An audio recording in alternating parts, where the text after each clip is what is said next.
budgeted for years, it's not new. So that was it, and it was a minimum cut, at least it was a cut, at least it was a, you know, something they kept across the board, it wasn't cutting teachers, it wasn't cutting anything, it was just Okay, no, you have to start, but where was it cutting? across the board, 1% across the board. Right, but no one gave us suggestions for line items. That's not fair. Well, there were lots of line item suggestions. The big one that they want to increase was the, you know, I had two different sets of meeting minutes, including the budget advisory committee, not one suggestion for where to cut the 650. If you have notes, that would be great. Okay, let's start with our budgets. Chief Bird, if you want to roll up a chair or... I apologize, it's going to be obnoxious. Sorry. Oh, ready? It's my dear. You wanna lead it off, Andy, or you want me to, or? You can lead it off. Can we start with this year budget though? Can you start with It this? year? changed, last year we approved 531, Right, and the beginning that you have on the front page is 578, the 46,000, what was that for? the 46,000 was a item grant that the feds ran through this budget, that's the reason it went up and down, so. In salaries? Yes, there was a stipend that we paid out to everybody that was a first responder at the time, and they ran it through my budget. And the clinics. So where They did ran the the funds, clinics through mine too. did the funds come from feds? Yes. Didn't it- Yeah, it's all came from FEMA money through that. So we don't see that, but we see the expense side. So it went into the budget and got paid out of the budget?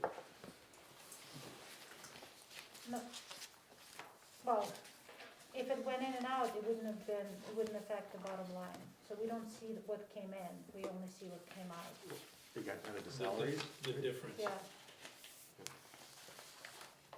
So the difference was a hit to our budget? Excuse me? No, it wasn't a hit to the budget. Right, but what we approved last year was 531. 531, right. Right, and the budget got increased to 578 from the in. From that funds coming in, so they could pay them back out through mine. Right, and all that I'm saying is that we don't see the funds coming in, this group of people, we only see the expenditure side of it. Like, Correct. there's no statement saying. You don't really see the expenditures either besides what, Well, Well, on the salaries. on the you see it, salaries, right. Could we see that? 47,000 or so. I guess so. Just big picture, understand how much help we got. There's not a category in the budgeting Budgets stuff for themselves, revenues, Right. Yeah. because revenues is a separate, Right, but that, it would be good to see, like, if you're saying that this was only a portion of, then where did the rest go? If no, it's not a portion, that's what it was. Was, The 46, 724, right, 60. was an in and out item. ARPA funds, or? I'm not exactly sure. No, they were on the idea of ARPA funds, but there was some stuff like Brentwood firefighters worked immunization sites. Details and got paid for that, and then there was a stipend that they paid out to every first responder for doing the job type of thing, so it was a check that was cut separate type of thing at the beginning of it. So those are a couple of the items that went in and out of it. But the fire department normally doesn't have a revenue outside of the ambulance Right. unless they apply for a grant and get it. Okay. So it's not a normal, you can't anticipate that they'll always have revenues. No, I understand, I'm not anticipating anything, the accountant in me, when I see something out and you're saying that it came in, I want to see where it came in. That's all. Yep. Debits and credits. And you expect that there's not gonna be any more of that funding? Not this year that I've heard For the of. budget year. We are still running some clinics that may go in and out, but I haven't had anybody sign up to do the clinics. So there may be, I can't say for sure, as long as they keep running these clinics and these, The fixed sites, the booster sites and those type of That's what she's things. asking for, is That what they the number take was. people from They just said departments it. and Okay, use the never people mind. from the departments to do those. Yeah.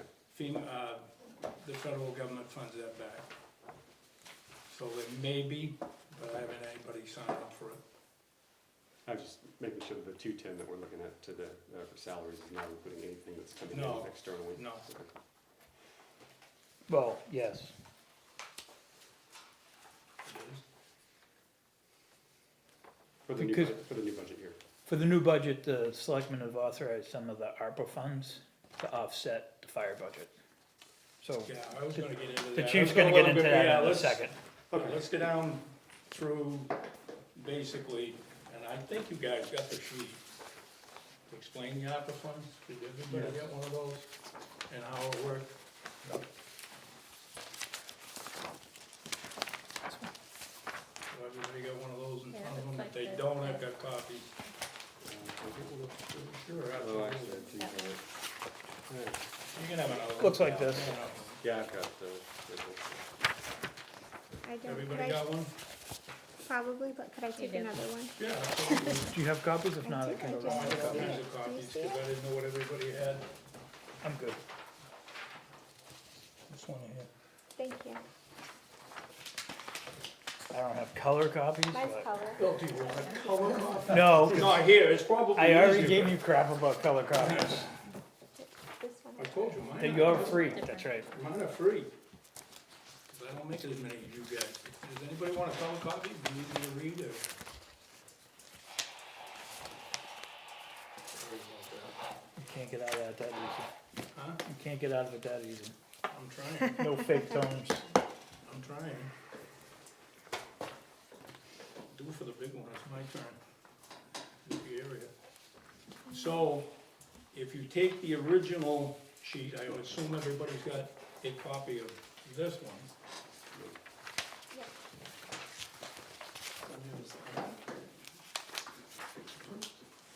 Yours is.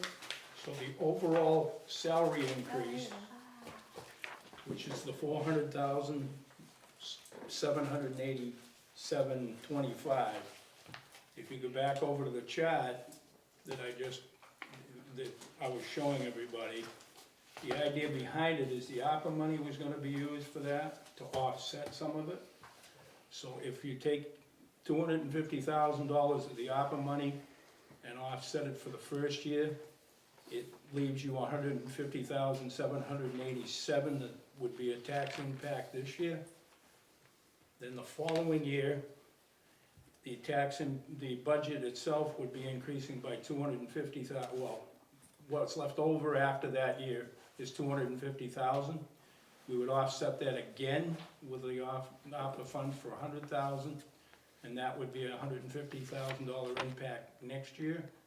And then 2024, there would still be $100,000 in the budget that comes in, that you would, and we would offset it again by 50, and that would make it a $50,000 impact in 2024.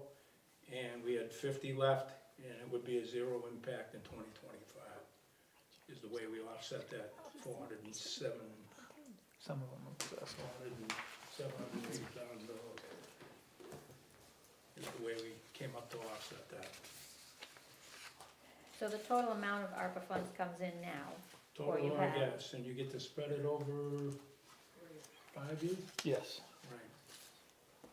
And that left, Well, there's two payments. right.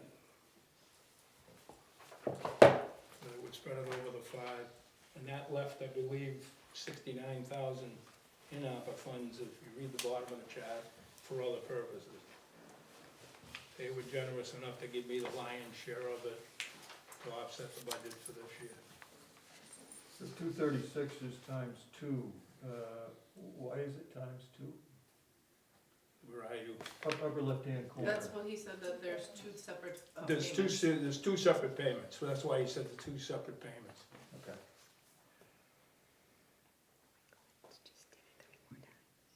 So those ARPA funds offset 1 year's worth of. They offset it by 250,000 the first year, 100,000 the second year, 50,000 the third, and you don't have any for the fourth. Right, but just so I'm clear, the budget impact from a salary perspective is 400, but that's gonna be, That would be offset by that to take it down to 150,787. right, but we're assuming that it's gonna remain level year after year after year, right? Well, I've already told everybody I'm planning on coming in on a 3% increase. You've done a pay study, and I've done a complete pay study that the selectmen have chose to support at this time. It took in several of the area departments. It was a fairly substantial increase, but at the same time, I increased that, and I increased the salaries to my, or the pay to my call people. I have decided at some point that, you know, okay, we were paying call people this and full-time people that. To me, they're doing the same exact job. Matter of fact, they're probably giving up more time than the actual person that's doing it for a living, because they're coming back to do other things for the town that they're not getting paid for. And so I matched the salaries all the way across the board.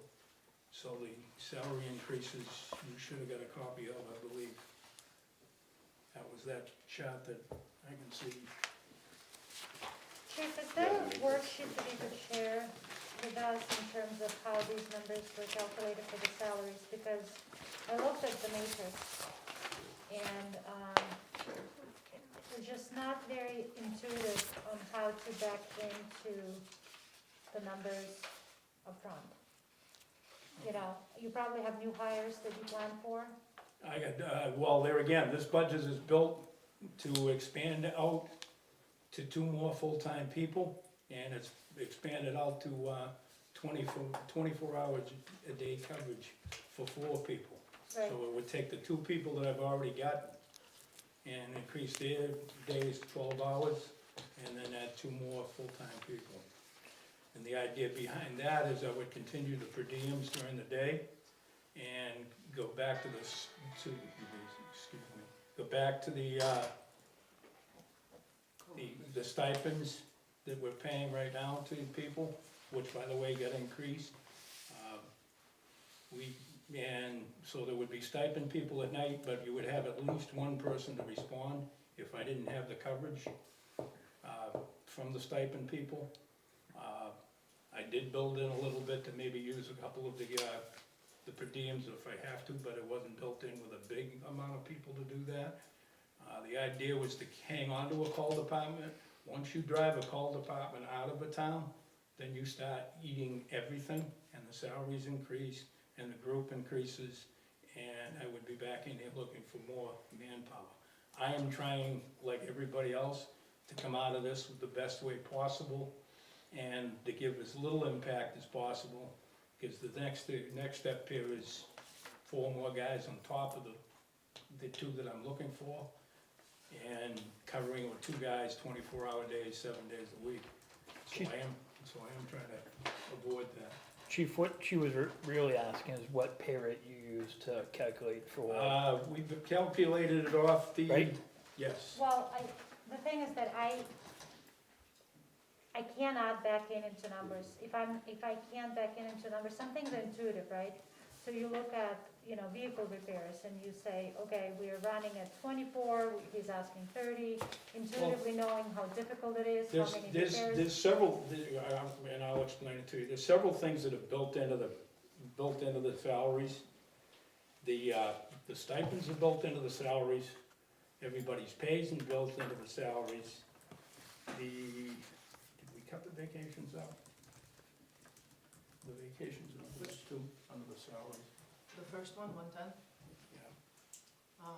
that has, It would normally be, the Would have 110 to has be. the per diems. it would normally be, yeah, that's the Um, salary. And the calls. Yeah, there's we number of based it, calls, yeah, And the stipend out of it. right, so we based it on, can I have that one? Based it on basically 2 advanced EMTs and 2 paramedics. So I was paying the advanced EMTs at 23 an hour, and the paramedics at 25. Which matches with that chart you were referring to. Would it be possible to get a copy of that worksheet? Or Copy, Of which, Is what's missing the just staffing getting level? into, The well, the staffing thing level is that, changes? 'Cause so- I don't see that.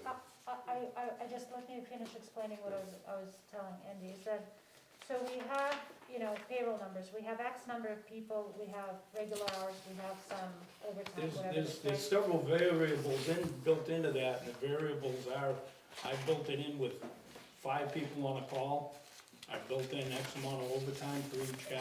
And I understand that. What I'm saying is that even the back of an envelope, understanding those variables, and then looking, how year to year, you will be increasing by inflation, for example, right?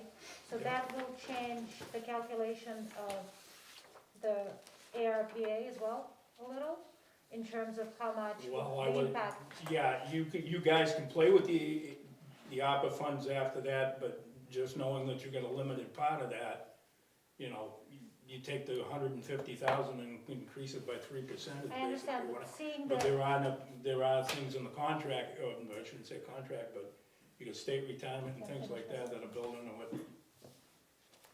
no, just seeing the way that it was calculated would be helpful, because you have assumptions that may or may not play out that way, which will cause the differences. So if you plan on hiring your guys end of March, but you hire them in June, that will have an effect on your overtime and regular guys right now, Right. because you're not, right. Right. So all that I'm saying is I'd like to understand that calculation so I can be comfortable.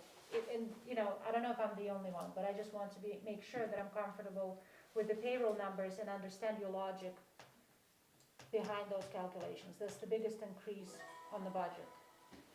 Well, we can see if we can come up with something for that. I mean, you We calculated those have- numbers somehow. We have run some of this through Karen, making sure that the percentages for the taxes and. Yeah, those for are tax everything line are items. fine. I'm only asking for 110, 111, the salaries and wages, Okay, right? okay. Because taxes are down below, they're different account numbers. Okay. I don't have it in front of me. 110, 111, and overtime is going to 100,000 from 18. Are you guys just changing how you're booking it, or what's happening there? Part of that is you now, if you get the four guys, I've increased the amount of overtime for the people. I was basing it on 5 hours a week, and I've upped that a little bit. And then it was, off the top of my head, That overtime, so we can wait, I don't think it makes sense. I can summarize what I'm asking for. better I in understand where writing. you're coming from, Part of it was none of this makes any training, sense. part of But it I was just the want to see training, the part Part of of it, it was For the calculation. coverage turnover, It's, right. vacation and holidays Right. coverage, because they would be covering each I other's. just can't do that math in my head. I know, so if the board wants, and I don't know how much you wanna get into this, well, but the bottom line, Lois, let him finish, please. oh, I'm sorry. can you sit down with the chief and kinda create a mini spreadsheet like you did for the police department? For Yeah, that? no, I can, and that's my intent, like, if I get the assumptions, I can build quickly, and I can get comfortable, and I can say, okay, this makes sense, or these are the assumptions, and then we can compare it to what will actually happen next year. Otherwise, we don't know, right? We don't have the, it's like figuring out what X is without knowing anything about Y. I understand what you're saying. That's Like I tried to yeah, tell you, your thought process is way different than municipal budgets have ever been. It makes sense, you're more, Sorry. coming from a more of an accounting position, whereas, we always said, okay, that, this is how he calculates it, bam, that's the number he needs, and, I mean, Right. yours is more numbers based, where ours was more thought process based. yeah. But that's what I'm saying is, he doesn't understand what you're trying to Okay. say. I'm not exactly Yeah. sure where you're trying to go with that. Okay, well, I can show, I mean, we have it for police, but essentially it's, into every number goes the assumptions, right? And it's a fixed set of assumptions that you make in order to be comfortable with that number. I'd like to know those assumptions. So if you had 2 guys right now, you already have them running from 1-1, then you're planning to hire 2 more guys, 3-1 or whatever, right? And start that at what rate? I will know exactly what that salary line is, because salaries are 40 hours a week, that's it, you can't, anything else. 42. Okay, but anything else is overtime, but those are kind of assumptions that No, you make. anything they come back for is overtime. That Right. was something we agreed for, so if they work. I'm saying the way if that they it's work- booked but for I'm accounting. just saying, it's not as cut and dry as you're trying to make it sound, because there again, if somebody comes back or they held over, that's overtime. I understand. They may not work their Friday they're supposed to work, but they get paid their overtime for the time that they were there. That was built into it that way. So I know, it's- So accounting wise, that's the way it works and I understand that. I'm saying that if I have, the rates and when you're trying to hire in the existing, Mhm. then I can back into those numbers. Can No. maybe from a perspective, a little bit different perspective, but same basic question. The bottom line is, this year it was $18,312. Right. Now the overtime request is Right. $100,045. And like she was just trying to For- explain to that's what you, she's- you built we had to have some place to put the vacations. So we put the vacations in under the overtime. So you know, How did you go from Why would they do 18,000 to it? You're 100,000? still, if I take a full-time staff, now I'm assuming that I can maybe take a per diem and fill the slot. But once you've established this, anybody that you bring back from the full-time staff to cover that vacation is gonna be a time and a half. So you gotta figure whatever it is that they get for hours times time and a half. How can you go from 18,000 to 100,000? Simple question. I'm trying to explain that to you right Yeah, now, that It doesn't wash. Increasing hours, You he haven't wants to even go come to close. 24 hours. Sorry. What? That we know, he wants to go to 24 I hours. wanna go 24, but if I take a full-time, if I take You're a gonna go full, up 5 times your money, 500%. I hear you, I'm getting to the bottom of it, how it's I know, calculated. What I'm trying to saying- help you. I understand, but what I'm saying is that I understand how the numbers are going up because he's going to 24 hours. It's understanding at what rates he's bringing those people. And then the next question is gonna be, to your point, is whether or not you believe that we need 24 hours or not. No, I'm believing, the money, I'm looking at 500%, almost 500% of an increase. Not a question of whether we need 24 hours. I understand, A but question it of is the can we question, afford Doubling it? the coverage. it is the question whether or not you need coverage Right, but it's still 24 5 hours times or a month. not. But it's to double the coverage. So can it's I, double the can I- coverage, plus you're adding two 12-hour shifts. can I So put it, basically, you're putting 3 guys on, if you wanted to get technical. I would like to put it in perspective, if you had one full-timer on and they take time off, somebody will cover that shift that's not a full-timer, therefore it's not gonna be overtime, right? So the per diems or other call members would try to cover that shift. If you start increasing the full-timers, then you increase the number of times that they themselves have to cover for each other. Do you know what I mean? So we're going from 2 people, we would like to double that, so there's your double factor, that we wanna have 4 full-timers. And then the more of those you have, they take the pool and they do the overtime for the shifts to cover them. I think that's the biggest It's a lot more than, increase. from 18 to 400, to 100,000, it's almost 5 times, it's over 5 times. So that's 3 people. You say 3, but it's actually 5. I mean, it goes on, the number is outrageous, let's start with that. This town the taxpayers, they have to be able to pay their bills, and keep the seniors in town, and a few other things.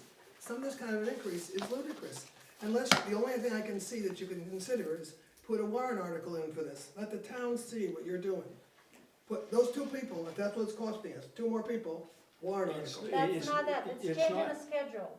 What are you going What to is change it? in the What's the schedule? schedule? Right now, We're what's your running schedule? 12-hour days with 2 people, And what are you and the going per to? diems. I wanna go to 24 hours a day with 2 more people. Okay, then you take it to the town, not to us. It needs to go in a warrant article, because it's 5 times the budget what it this year. That has to go on a warrant article for the town to see what you're doing. But the question should then be, is whether or not the town wants to have 24 That's hour correct. coverage. And for they should be able to fire. make that decision on a warrant article. That's Great, why but you it's have it. not, this is not our decision right now, so let's concentrate on the numbers in terms of what support No, we because can I get don't think for we the should numbers. discuss these numbers, we should have it in a warrant article. It should come Okay. out. Please, please don't raise Understood. your voice, I can hear you What just is- fine. The select board discussed this. I mean, obviously, this is a large change, Yes. even with the ARPA. I mean, it's a $400,000 baseline change year Yes. after year after year. That we're looking at, what was what you guys discussed, or, The problem is liability. was it? The problem is liability. Right. The town's tasked to provide fire protection to its citizens. We're not providing it. We've missed 100 calls. I'm at 840 for this year. I've missed 104 so far. We don't have, But we have every town mutual aid, misses do we not? calls. Not hundred Well, and you, four calls. there again, Yeah, but everybody, it won't become a liability issue. and it's fantastic, and I will explain this again. If you wait for a mutual aid ambulance, you're waiting probably 30 minutes for a mutual aid ambulance. Okay, So your situation the other day, and I won't get into it, but that would have been at 2 o'clock in the morning with nobody coverage, 30 minutes later, before you would have seen anybody. And the difference being, is it happened during the day, and I had 2 people on. That was the 5-minute response you got. that's okay. So if you don't want that, then you, Well, that's what the town wants, that's what we need, that's why you're having a warrant article. You present that to the to town, be let perfectly them honest, know they won't, they'll Yeah. vote for it, they want it. But May I if- please? to Yeah. be Can perfectly we hear about the honest, liability, because Yeah. that's what I'm worried Well, about. he can talk to the town. The liability, Louis, we can be sued. Let Andy speak, please. So to finish your question, yes, other towns do miss calls, but right now we're relying on other people's tax base 104 times. So But an we also extra cover them. taxpayer is paying for their it's firefighters. a mutual aid wash back and forth. Well, we don't To a go- certain extent. To be honest with you, Andy, if you probably sat down and figured it out, it's pretty close to even on a swap back and forth. The idea behind it is the liability of how long it takes to get somebody there. Kingston's now sitting with 4 people over there doing the same thing that I'm proposing, and he went the other direction and went per diems for all of his slots, meaning per diem shifts for the extra 24, and it alienated his call department. So he's sitting over there with what he can get for per diems. Per diems are getting hard to find. Those are people that are already working for another department and wanting to do an extra job. A lot of people are not wanting to do that. This job has become a very family-oriented, family first, fire department second, or job second, and that's the way people are looking at things. Not denying the way that they should be looking at it, I think that's the way they should be looking at it. But back when it was an all-call department, the guys got up from their job, a lot of them worked in town, and did it from, and the jobs knew that, and said, okay, yep, not a problem, you got a fire call, cover it. But there again, you weren't doing the call volume you're doing now.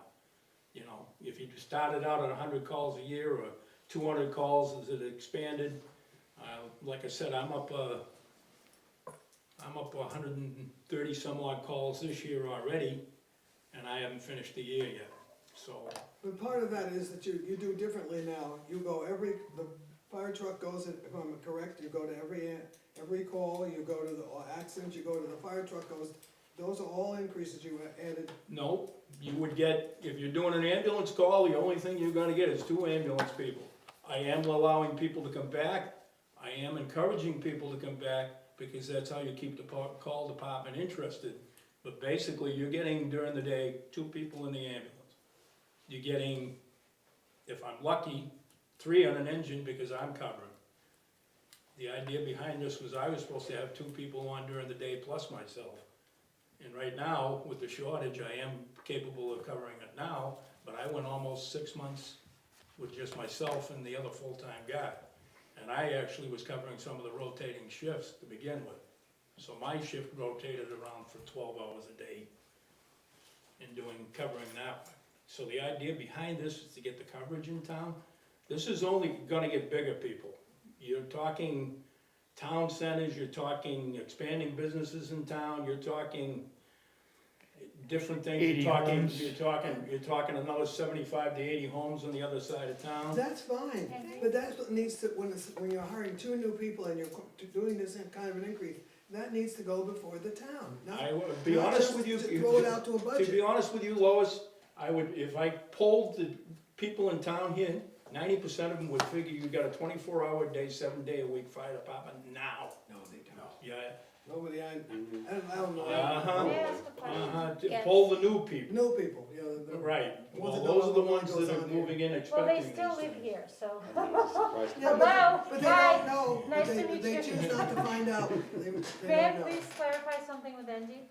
going back to liability, because I don't understand how it works, right? I mean, I understand that but is there a regulation of what's the limit to which the first responders should get? So yes, the Yes, there NFPA is. sets a standard, so when your homeowner's insurance is set, calculated, Mhm. it's calculated, I believe, on insurance regulations plus the NFPA standards of how far away you are from the fire department, whether there's hydrants, whether, Right, Yeah. all of that. There's an NFPA standard, I don't know what the number is, but how long it should take for a fire engine to get from the fire station to your house. So, well, first of all, it's from the time you dial 911 to the time the telecommunicator answers a call, he enters the call into the computer, the call gets dispatched, and then the fire truck gets to your house. There's a standard, I couldn't tell you what that number The time is. the time the pager goes off to the time you're supposed to be on scene is 10 minutes. From the time the pager goes off. And that's the National Fire Protection Agency And standard. for a structure fire, it's supposed to be 15 people before you start. so if we're consistently over that during certain periods of time, then we get in trouble as a town. No. No, The only way you would get in trouble is Your if insurance thing. somebody died and they sued the town, Right. God forbid. I mean, and that's Well, worst that's what I'm case saying, scenario. so that and then what, they can what, sue. I own 2 houses in town, so I pay substantial tax, and I pay lots of fire insurance, because I own my own, and I don't pay them directly. I haven't had my fire insurance changed 1 iota in the last 10 years.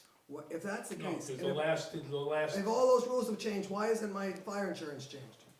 they haven't changed. They're based on an ISO rating for the town that Kevin worked very hard on to get dropped originally.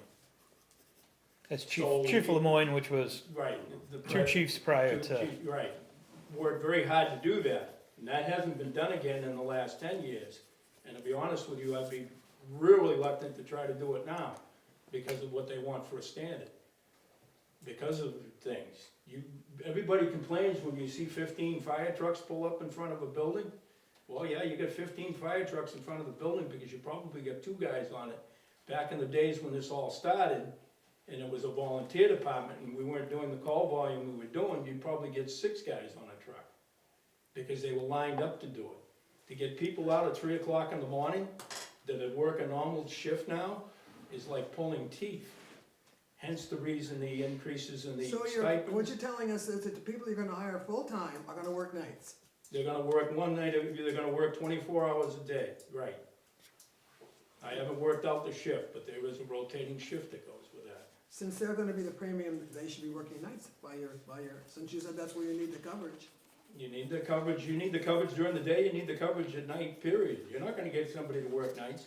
The problem everybody's got now is these larger departments are in the same boat that we are, that are looking for manpower, and they're stealing from the smaller departments. Well, the smaller communities don't have the people that were used to volunteer to join this job anymore.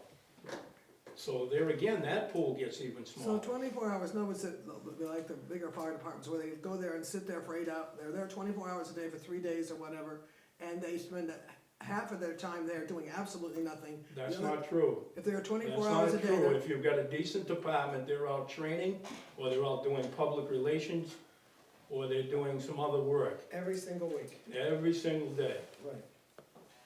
It's not sit there and play tiddlywinks. But they are, Those days are gone, where you sat there with in front of the door, with your feet up or on the bumper, and waited for the call to come in. There was a lot of community development that goes on, there's a lot of things that go on in fire prevention wise, there's things that go on for inspections that they've got. A lot of towns are short inspectors at this point, and have got the fire crews out doing the inspection. So there's plenty of work to do. Take a ride down to Hampton, and most of those guys are training, and I'm being perfectly honest with you, during the day. Do they put their feet up at night?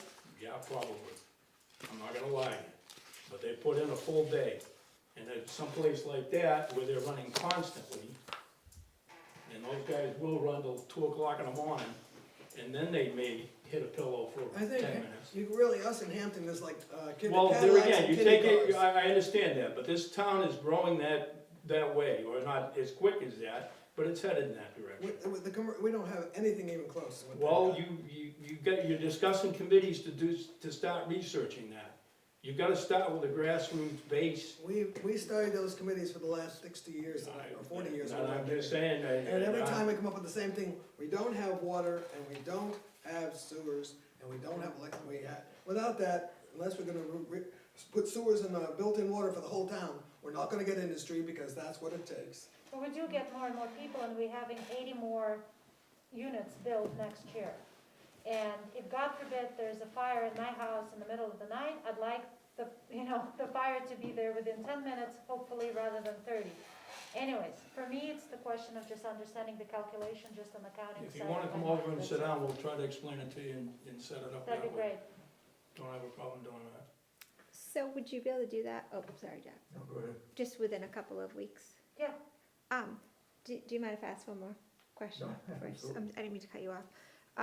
So I'm hearing it in bits and pieces, and I just wanna make sure I understand what you're saying. What are we looking at for coverage? Because my impression was it would not be 24/7, 7 days a week, because we don't have enough. There will be one person that's 24 hours a day, 7 days a week. That'll get your ambulance out the door, that'll start the medical end of it, if I don't have somebody else in the station with him. We will go back to, or we are at the right now, where I'm paying a stipend to these people. They are sitting home now. We're paying them $100 a night for 2 people, with $100 apiece, and then they get paid an hourly wage to come out and cover the call. If they don't do anything, then they get to sleep in, it's great, but they have to have a pager with them. The idea behind the 24-hour coverage is I can get an ambulance out the door, so I'm not waiting for that person or the 2 people to drive to the station, to pick up an ambulance, to drive back to the call. Because as you get out of bed and get dressed and take your time to get over there, that's 10 minutes or 15 minutes that way, and then it's 10 minutes back to wherever the call is. So there's 20 minutes already. The way the system is set up now, with the mutual aid system, they do a tone. They don't get a response in 3 to 4 minutes off that tone. They do a second tone and start the mutual aid ambulance. Okay, that mutual aid ambulance could be coming from Epping, assuming they got 2 people on. They are now covered 24 hours with 1 person on, and they do the same thing. They either cover it with per diem, or they're covering it with their call people. So, at that point, you're waiting for them to get a second person. So if that person's coming from home, there's the 5 minutes there, now you get the 10 minutes ride, or 15-minute ride down the road here to Brentwood, to wherever you are in town. Now you're looking at 30 minutes for an But ambulance. then you have Kingston on that side. you Doing the have- same you have thing. Exeter on that side. My town is literally split in 3 I just wanna sections. understand. Take the middle road here, anything this side of Middle Road is an automatic response for Epping. Anything for the other side of Middle Road, on your side, would be an automatic response for Kingston. You come up as far as Deer Hill Road on that end, and anything to that is an automatic response for Exeter. But they still have to be toned, they still have to cover the ground. If they got 2 people sitting in the station, which Kingston is doing pretty well at right now, I don't know how long it'll last, it may last a week. I've listened to Epping in the last couple of weeks, and they've had to wait for the second person, they got somebody on. They're not gonna move that ambulance until they get the second person. So, sometimes we've done this, we've shuffled around, okay, I'm willing to cover a call with you, I'll tech it.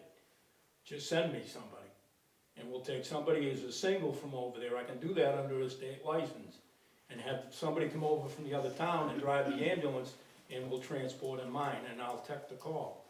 And I'll be responsible for the patient in the back, but you still get that delay in between. I am trying to cut some of that. I am not gonna get rid of it, I am not guaranteeing that you're gonna get the coverage totally, because the only way you do that is literally put people in the station. Okay, So So to help clarify your question, his plan is to hire 4 full-time firefighters. I've got 2 now. So 2 more. The idea is to hire 2 more, and then take and stretch everybody out to 24. I'm only paying 2 of them now for 12 hours. They're covering from 6 o'clock in the morning to 6 o'clock at night. I go back to a volunteer call, department call, whatever you wanna call it, at 6 o'clock at night. Those are your full-time, they work 12 hours, 6 to 6? They work 6 to 6, yes. Well, if you have full-time, why don't they work 6 to 6 AM, 6 PM to 6 AM, Because most of my calls are during the day. okay? So- What's the case?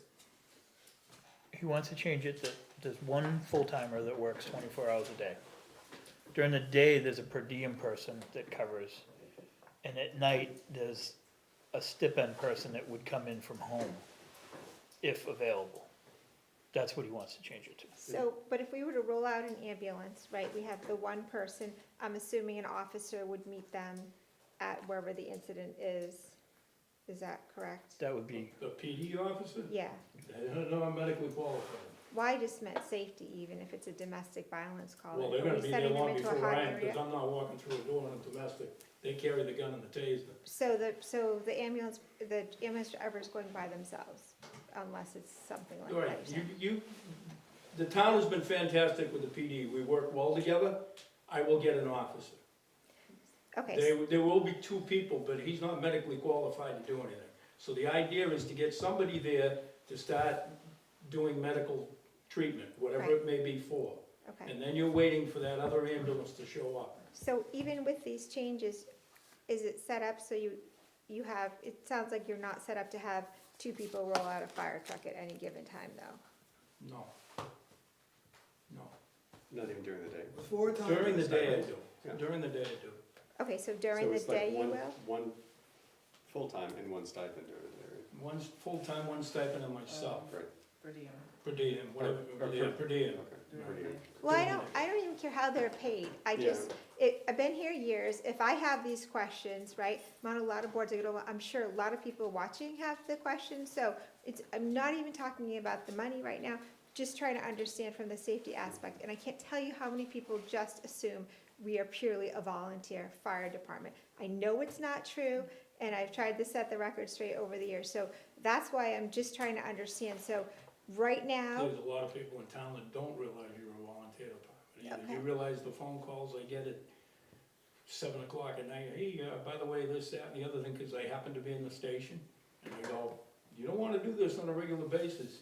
You wanna call 911. They get a hold of the station number and start calling the station. Well, there's a delay there, because they're not getting the answer. Google's a wonderful thing. And then I get the one that I get at 2 o'clock in the morning that my smoke detector's been going off for an hour and, can you come out and handle it? And I don't get it till 7 o'clock in the morning, so, you know, so the mutual aid is a wash, right? But we're pretty missing much. over 100 calls a month, we're saying? Year. A year, okay, I'm sorry. But are we missing those calls because we're going out to the mutual aid? Because you mentioned it was a wash. There are some back-to-back calls built into that. There are a few, we are doing that now, that we're running 2 calls at the same time. And when you only got the 2 people, you're gonna get one covered and the mutual aid's covering the next one. So we are doing some of that. You may be already out on an ambulance call and at the Exeter Hospital and somebody else is gonna cover it for us. It's not gonna guarantee it every time, and I'm being honest with you. I'm just trying to give you the best coverage No, I can. I'm just trying to understand that regardless with this large increase, we're still not gonna have 2 people to roll out a fire truck. So is this incrementally, a plan where incrementally, we're eventually trying to You get? guys are gonna make that decision. I can only come in here and present what I can present.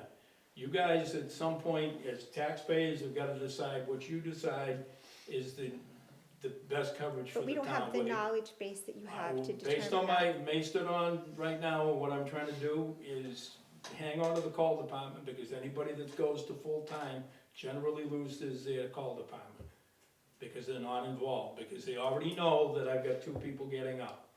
I've already got 2 people covering the ambulance. I've already got 2 people covering the engine.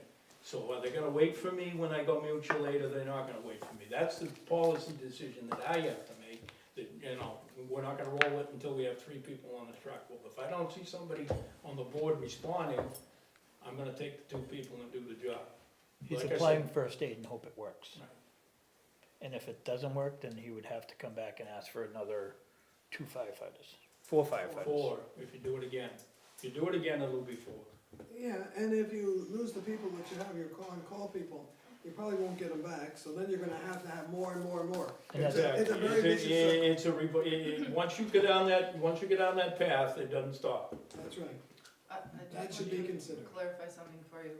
So 24 hours, if there's at least one person on for 24 hours, They will be able to roll out the ambulance and faster. We are They'll roll trying in, to schedule a second person with them. That's why we're trying to keep the call department. So there would be a second person that can join them. So yes, that would be covered, provided the call members continue to Call participate. members are gonna leave you, and you know it. And, call members are leaving me now. I've got a roster of 33 people. There's about 10 on that roster that literally live in town, the fire calls to will. be honest with you. And of those 10, You can slap them. huh? Katrina's gonna slap you in the back of the head No, in I a was just minute. gonna say, and then the fire calls, as far as like coverage, if you have one of the full-timers on at night and they can take a fire truck to a scene, then if you have somebody that is a firefighter, because right now sometimes we cover just the ambulance, we don't have anybody, right? So it's a firefighter, they can take the truck there, then whoever can join will be more likely to join because they know they can get there. Do you know what I mean? So that helps with that too, having that one person on, being able to bring the trucks out of the station on a timely basis. Did I Like say I that said, okay? to be honest with you, if you adhere to a NFPA standard, you're supposed to have 15 people before I even put a person in the house. 15 people on scene. Yeah. So I'm being perfectly honest with you, you would adhere to an NFPA standard, it's 15 people. And that's within a 10-minute response. So places bigger than this probably don't cover that unless they got the manpower on, with, amongst themselves. Most towns don't have it on. Nashua will do that. Right, and that's why. Portsmouth will be close, because they got a couple of towns that are close enough. But, That's why you have mutual aid, that's what, But there We're again, close- if you're we're close adhering, together. but if you're adhering to the NFPA standard that he used, then it's 15 people. Yes, Sandy. So, I think we're beating this to death. Yeah. There's two ideas on the table. One is that we deny the increase and ask for one article. The other is to table it and let a spreadsheet be made. Or the third would be to pass the selectmen's budget as approved, which I can guarantee you is not gonna, I won't make that motion. not a 66% increase. The calls that you miss, what kind of calls are they? Are they the calls that somebody's calling at 2 AM about their smoke alarm? No, most of my calls are after 10 or 11 o'clock, I'm at. So. when I'm you not say doing, I'm miss not, them, the fire end of it is more a mutual aid, that somebody actually has a structure fire and you're running an engine to them. Most of the calls, the fire departments are becoming more and more medically involved anyway. It was never started out that way. We took over ambulance services and that's what we're doing. We're doing more med aids than we are anything else. Now, during the day, it's a little different story, because we've got the mutual aid working back and forth. If I have a motor vehicle accident, I'm rolling my ambulance.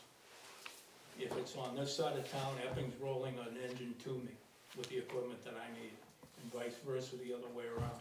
Now, we play things back and forth, because I'll listen to the radio and okay, they already got an engine and they got a second engine person, then I'll call them and say, hey, would you prefer an ambulance rather than the engine? We do that. We work very well with the Yes, you town, do. with the towns With that the other surround towns, us. I know you do. Trust me, we do. And if it wasn't for the towns around us, there'd be a lot more problems than we have now. I make a motion, if that's. I'm if that's not appropriate. yet, please. Okay. So the ambulance budget that we have no say over, our firemen are staffing the ambulances? Is that correct? The Or is ambulance budget is a totally different thing. The way this gets set up originally was to cover the replacement of an ambulance. Was the funds that come in for the ambulance, so when we go out with an ambulance, we send out a bill. Granted, you're paying for the manpower, but the money goes aside to replace an ambulance. The expenses for an ambulance are getting more and more costly. I have taken my EMS coordinator, my captain, and stuck her under that fund, so you're not gonna pay her salary out of that, it's coming out of the ambulance fund. So The that's ambulances, That's wages and wages administration, or those two? the wages are Administration. the administration. This year, currently, the 14? stipend pay is coming out of the ambulance Yeah, fund. the stipend pay is coming out of it, I've taken that out. I'm getting ready to purchase an ambulance, it's $472,000, I think was the number that was quoted the other night. I'm looking at between $330 and $350 just for a brand new ambulance. So at the same time, I gotta run the operating costs out of that, so I can't run the fund dry. So the operating costs come out of that, that includes the medical supplies, the cost of the ambulance, her administrative fees. I have to look at her budget again.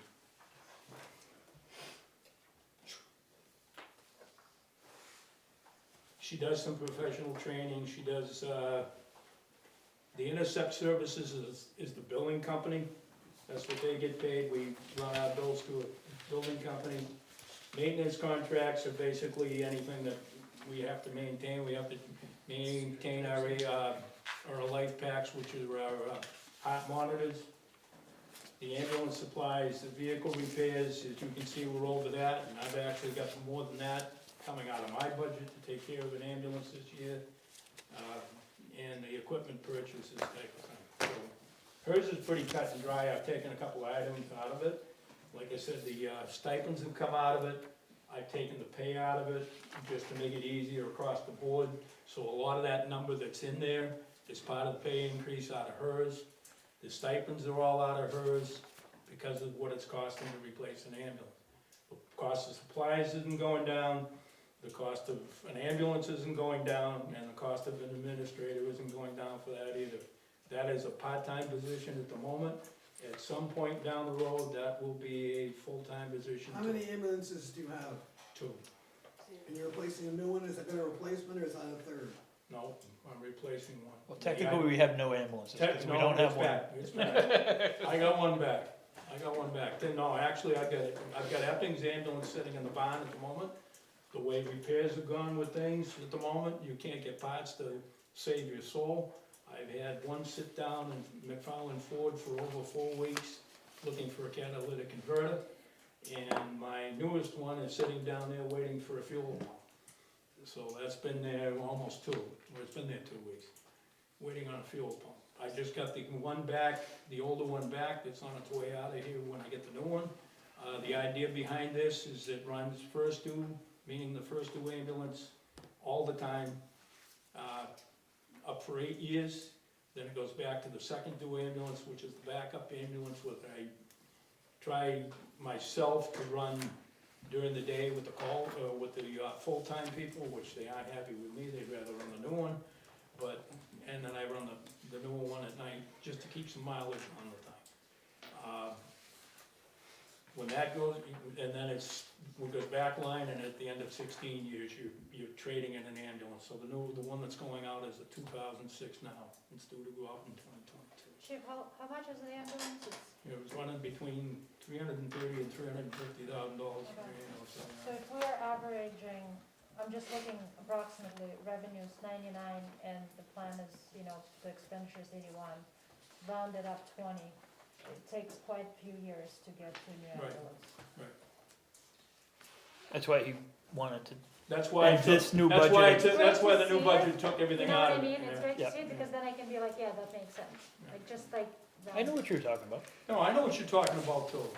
It's a little more complicated than that, maybe we can sit down and explain it. I understand that And it's get not it all on the complicated, same trust me. page and. So how long would it take for you to be able to kind of go through the cost sheets that we're We doing? just need to coordinate when I can come by. I could do this Friday. Friday works, cause next week I'm out. I've had enough, I gotta take a break. So I need Christmas week off. Have you by chance worked up the numbers, keeping your 2 firefighters on? I mean, keeping your 2-person rotation, but with updated wages? Yes, I have, I've got that number too. Can we see that? I'm also going to have assumptions it's going to take me another day or so. So probably like sometime next week.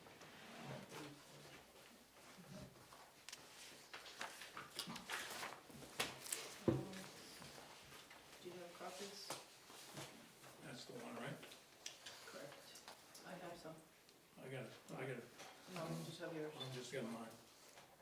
Let me just double check that's the right number. Yeah, so. You're not, are you on salary? You're I'm not, right? salary. You're salary or hourly? No, I'm sorry. So all the extra time you put in is no overtime? Nope, I would think that that's Nope. different. I would never recommend a salary to anybody. I must just squeeze that into those rotating schedules when he was trying to. When my husband was a cover- manager at United Airlines, his men made half again what he Spare, I did. have way He too was many the papers manager, in the front of me. supervisor, and the chief Indian, and they were making double what he was. That's what happens when you're on salary. Oh, So this is keeping the staffing level as is, but No, this isn't, this is taking into consideration the stipends went up, the pay increases went up, and then keeping the staffing level. No, it includes her salary to go up to a full-time slot. 12 hours. She's part-time at the moment, she's gone to a full-time position. I think these, I'm pretty sure Why that's is what he so it different? cause this is Okay, only, so the one we $162,000 had before is difference. 24 hours, this other one is 2 full-time at 12 hours. It keeps it level funded Right. though, it's not, it's the Okay. 12-hour So days, this one, it's the not new that. one is what, if we keep it the way that it is and just increase the existing, rates. Wages. So this one is the performance. So the total is the same. No. No, No, not by a lot. no, it's you're- $161,000 difference. yeah, you're looking at this year, 2021, okay. yeah, There go we to go. the That's next not- column. I gotta make that perfectly clear, that's increasing the time that the people are working, plus 2 full-time employees Are you on the new suggesting one. they might not like to work that much time? No, I'm just saying that this number, the one I just handed you, is to keep status quo. Oh, okay, that's what I thought. With the exception of, the pay scale is in this, the increase for the pay scale's in it, the stipend increase is in it, and the extras are put in it. So, are you opposed, I'll ask you a direct question, are you opposed to putting this as a warrant article for the 2 new people? I'd rather not. I'm being perfectly honest with you, I'd rather not. I'm sure you wouldn't, Can you do that? because the town's gonna jump up and down and whatever. Well, the only reason I ask is because at the SAU level, I had asked, were changing the DEIJ coordinator from the co-op budget to the SAU budget. And I had asked if they could do it by warrant article, because a lot of the public was saying, we didn't know about it last year when we voted it, right? And I'm not privy to this particular social media page, but I was sent a picture where someone who'd previously been on the board, they slammed me pretty hard, and they said that I was a seasoned board member, and that's 101, board member 101, you can't put a staff member on a warrant article, and I was like, wow, I've never heard that. So that's the only reason why I'm asking. I brought it up, it So- made sense to me, but You can't that's why I'm employ- asking. So the budget committee can't put, the budget committee's only option is to approve the number or No, disapprove I the know number. that, but I'm just saying that. And, but the selectmen could put the positions, cause that's how, way back when, we used to hire police officers, was the first year, the position was a warrant article, and then it would be put into the budget after that. Melissa, the difference is, it's not the person, it's the position. You're 2 firefighters, it doesn't, you can't hire a person by name. You can't go out and hire, I Well, want you to wasn't hire gonna John put a Doe. name on it, though. I get what you're saying, but I meant the position too. No, they use the word staff, no, it's the position, you're creating that position, and their towns, that's how the Right. warrant article. You can't say, I wanna hire Jane Doe, you can't hire a person on a warrant article, No, but you can right. hire, but you can create the position. So in your case, there was already a person behind that position, that's the problem. So that's why. If And it you're was cre- a hypothetical, no person, still a position, you could. You're creating a position, not a one-year salary. Right, so you were correct, not them, the other board told you that. I Will you can't believe Facebook was wrong. make a statement from the public? What would you like to share, Ken? As a member of the select board, we discussed the warrant article versus allowing the budget to move forward. The vote was in favor of moving forward with the budget and we nix the warrant article issue. So that's our position.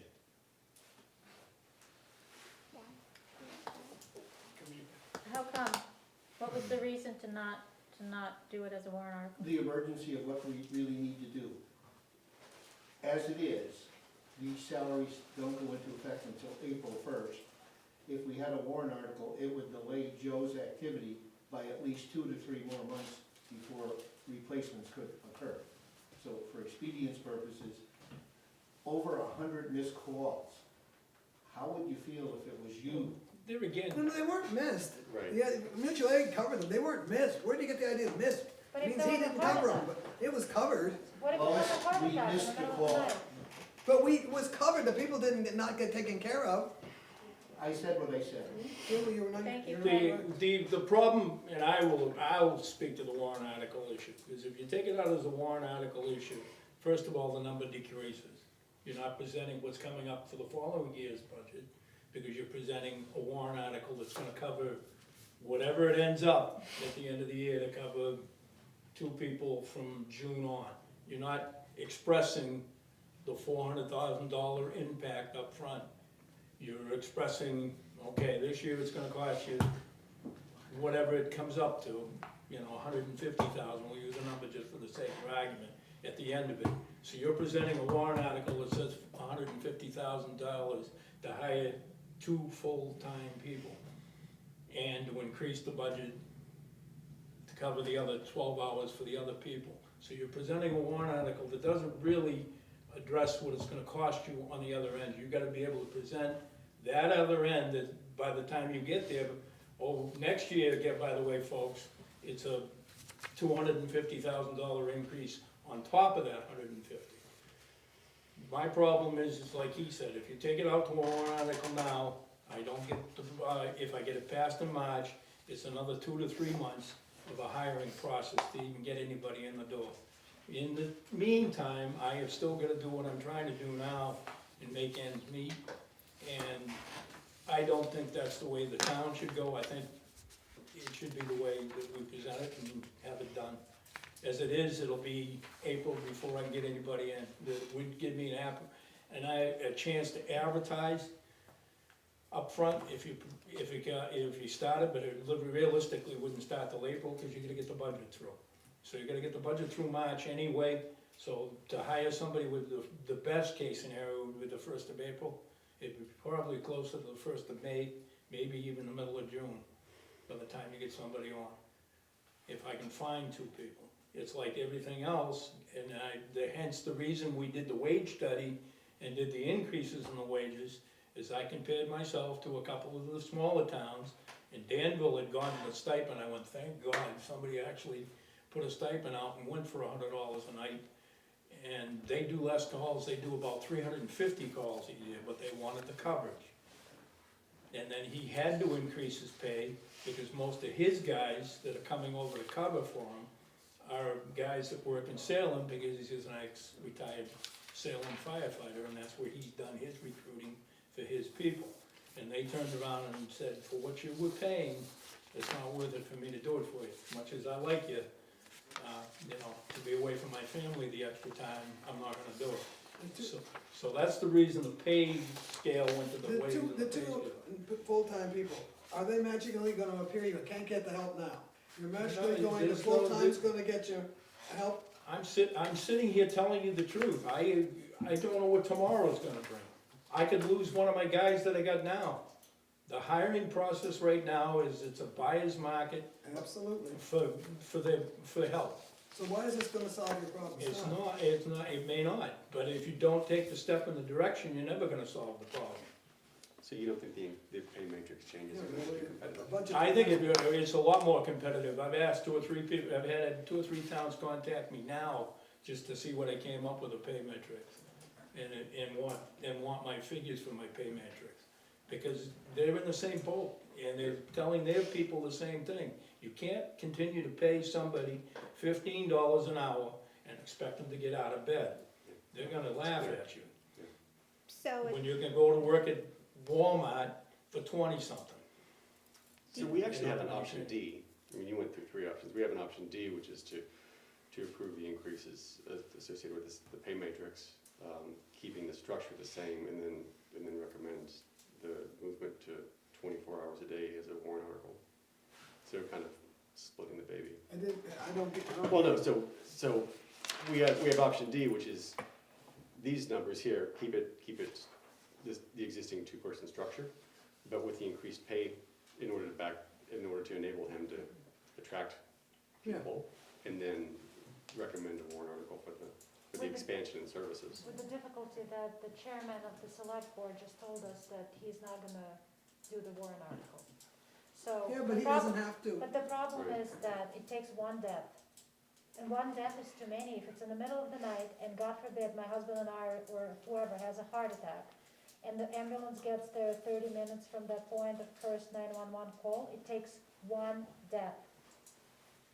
To get sued, and then let them get, these days, It's- they sue you, We're they talking sue about you for somebody's everything. life. Isn't We're- gonna save your I'm life. not gonna say If- that, I'm talking about Yes, saving I would lives. love Okay, I to just have a wanna, motion. if I wanna make a motion, I think really great compromise, actually. I think so too.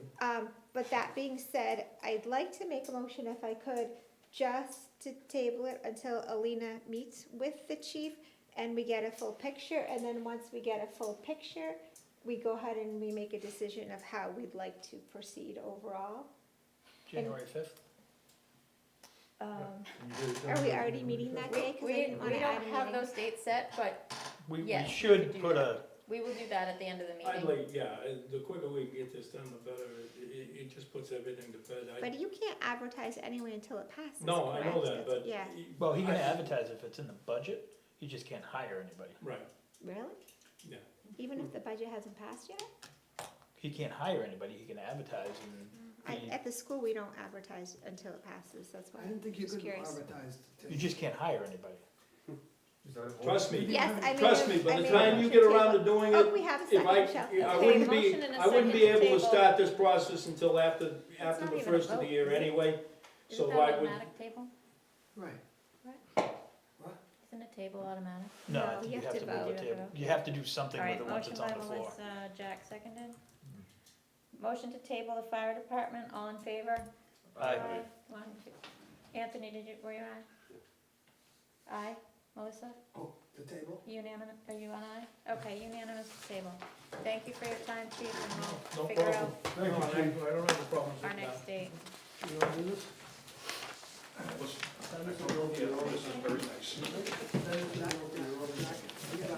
Melissa and then Jack, yep. I get it back. Sit down. Michelle, before Bring up we the start chair that and sit down. question with everybody paying attention. I don't think so. I don't have a problem with that. Just the podium's, the top comes off, so be careful. You can slide it, just, Actually, does anyone need a bathroom or anything? Yeah, probably 20 Alina, minutes. and then when she's done, oh, no, she's not, she's good. Now we do the- I hope you don't mind if I stay. I don't mind. All right, thank you. Do you mind if we take a pause before you Does start? perhaps work with whatever you want. Okay. This Friday work for you? Yeah, yeah. Just let me know the time, I'll shift things around. Okay. Thank you for presenting. Thank you. Appreciate it. See you soon. So, I just have a question, and I'm totally putting you on the spot, but you have two other selectmen that are here as well. All of the increases that we're seeing across the board, right, they're pretty large, and I'm not arguing whether or not they're necessary. In a perfect world, I'd like to see us fully staffed 24/7 at a fire department, so please don't misunderstand me.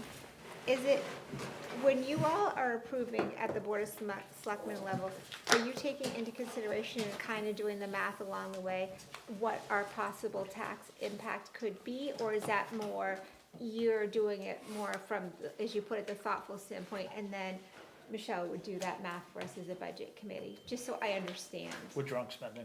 No, I don't, and that was my fear. I So- don't want you to take, I don't want So- you to take it that way. I'm trying to So the understand. town hall, Please don't take it that No. way.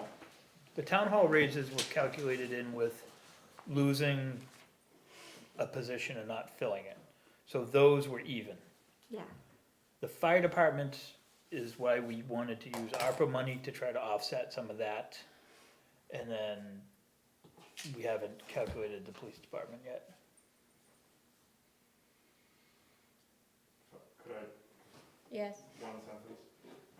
I actually did ask that question, Melissa, and with the, I don't remember without the ARPA funds. My memory, if my memory serves, it was, and Ken, correct me if I'm wrong, I believe we calculated at 56 cents with, including the ARPA funds for next year's tax impact. For just the The fire fire department? department. For just the for- fire, for just the fire department. 56,000, 56 cents a 56 thousand. cents per thousand. Per thousand. But is ARPA just temporary, like we just have it now, so are we gonna, all of a sudden, when that's done, are we gonna see this, like, Yes, that was this, that's my concern, okay. We will, as it fades out. and Yeah, we'll- exactly, it'll that's what, start okay. adding. So- yeah. 250 the first year, 100 and then 50, and then the town will make up the full. And then, But that was with, you said that was with the ARPA funds, John? Yeah. Yeah, so, I don't remember any of the other numbers, so that's just what sticks in my head. So please don't quote me on that, that's one more question about I'd it. rather, I'd feel better about it if it was in the minutes, or, I'm just going off of memory.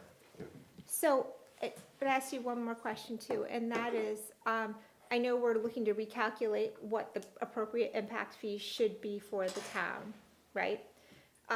When we do that, are impact fees only capital improvements as in buildings, or, you know what I mean, like, oh, we'd have to expand the fire department, or is it if we need more officers or we need more firemen, can the impact fees be utilized towards salary? No. Impact fees are for what is new. Right, but let's say we need additional personnel because we have 80 new houses coming in. To the best of my knowledge, I never heard person being new being part of the impact fees. It would just be like the vehicle or the building or something. Like, we bought lights for the rec department. We bought a van for the rec department. Has to be, I think it has to be a tangible object, but I don't know that Okay. answer. Okay. Just one. It does make a point that you could use that money, but you don't get enough money to cover a person. We don't, but I know we're reassessing as well, and maybe Well, reassessing is different than, you're only gonna get the new, reassessing, what an impact fee Right. should, correct? There's a small percent, what it's saying is basically a small percentage, the impact fees, they're not. It's big. one time too, I mean, it's. Right. You're adding a recurring salary, No, I agree, I'm just, yeah. offsetting with one, which is the issue that I have with the ARPA funds being used. right, it's a one-time. It hides the true Gives cost. you a Yes. false sense of, yes, agree. Thank you. Typically, you put a kid in school, you think, wow, got a few dollars, but unfortunately, at 16,000 or 15, whatever is the student these days, the impact fee doesn't even cover 1 year. I would like to offer a break if anybody needs to use the facilities before we have police speak. Oh, I do. It would, you get two, right? Yeah, I do. There'll be a line. I was trying to be gracious and let anybody else go first. I might as well, wave it, I never. You don't work that hard, John. He doesn't want to be here all day. But we're in such a bad position because I feel like we've needed it for years. The criticism But it's just this so year has been expensive. Unbelievable. That's okay. I know, we're all struggling with that, right? Just- All year long. There's a lot, I just sit there and keep my mouth shut most of the time. there's a Hello, lot that we've kind of needed for years. Andy. There's a There's a lot. lot that we've kind of needed for years, like if you look at the And salary it's study, quiet all the time. I mean, we It's were way low. on Yeah. A lot of Oh, things. geez. So the proper way to term that is. I mean, even after, I think we're probably gonna be below average, It's not a lie. after It's everything, goes all to the the end budgets of come the through for people, everybody, three people use it, it's Still. just false information. which is, Got it. even with the sizable increases, I mean, you get like 20% increases, and it's still, I think So it's, I never accuse I think we're anybody probably of lying. still below average Are you gonna go get as more a water? town. Yes, why, you want False some? information. Certainly. But, It's a really good question. I don't know. Are you getting your minutes? I mean, it's like eye-popping increases at the same No, time, that meeting didn't because actually you pay happen. for, you have to I'm pay looking for it. forward to Friday. I'm not You're getting it. being good citizen. Otherwise, I mean, it's, Doesn't work for us. you can't pay somebody like, I believe she's coming here. Okay. like the laborers, like Wayne's guys, they're paying $20 an hour. I'm pretty sure it's a 2 o'clock graduation, so we head out. Not that much. No, I My agree. daughter made $20 an hour over at 30-ish. I agree. 13 flats. Last year, when Ellen the chief was presenting, she had officers that were starting officers at $22 and change an hour, and, you know, people are arguing over it, and I was just like, you know what? I can remember in 1998, you know, like, I retired 20 years, right, when I had the kids, but I can remember making 24 an hour, and I wasn't risking my life. You know, I was behind a desk, so again, you know. There's a reason why it's hard to recruit people for either fire or police. Right. And pretty good group. You know, his comments about people placing family ahead of work, that whole approach, I think, is increasing. Agreed. It's more so now than it was a year ago, and rightfully so. They're changing the way they're on police academy, going away with the open. Yep. Yeah, that's gonna impact any of those professions that have on-call and Academy in January, then when I come back. sort of after hours. Well, I think it's adversely impacting us too, that we're not attracting more and more younger families to town, because isn't that how they used to build up? Let's say, for example, their volunteer fire department, we don't have that. Yeah, but it's also the kind of people that Nobody are, wants to volunteer for anything anymore. well, it's not really volunteer, they get paid for it. Well, they do, but, But I mean, but it's like, it's more people like me. I mean, think about the rec Yeah, department, all computer that all day stuff long. used to be, you know, people volunteered to do that, now you have to pay somebody? Being able to get up and Nobody wants to lead volunteer. is not something Except we Went should to do. see the fire department this It's not like summer. It's not like they're gonna let me do it. In the old days, whatever, 10 or 15 years Alright, I'm ago, gonna hit the there laser. were more people, volunteers lined up to go on trucks. All, and he had room for it. He had more people than he wanted at the site. Smaller apartments that come Just in the over. reverse. I mean, we're not the only ones that are dealing with Benefits and, shortage of people. so a lot of these stuff's coming out. With these services though, my biggest concern is that it's how, Train this is what like people that expect to from get the water, help, is changing. So you gotta you know, there's spend not, money to train what you want. Well, with per diem situations, that's skippy. Separated. Now you got pretty much the I don't, hopefully a full-time situation New Hampshire in the end specifically, will work what, for him, for the chief. He's got to have people he can depend on. are wanting and expecting from there.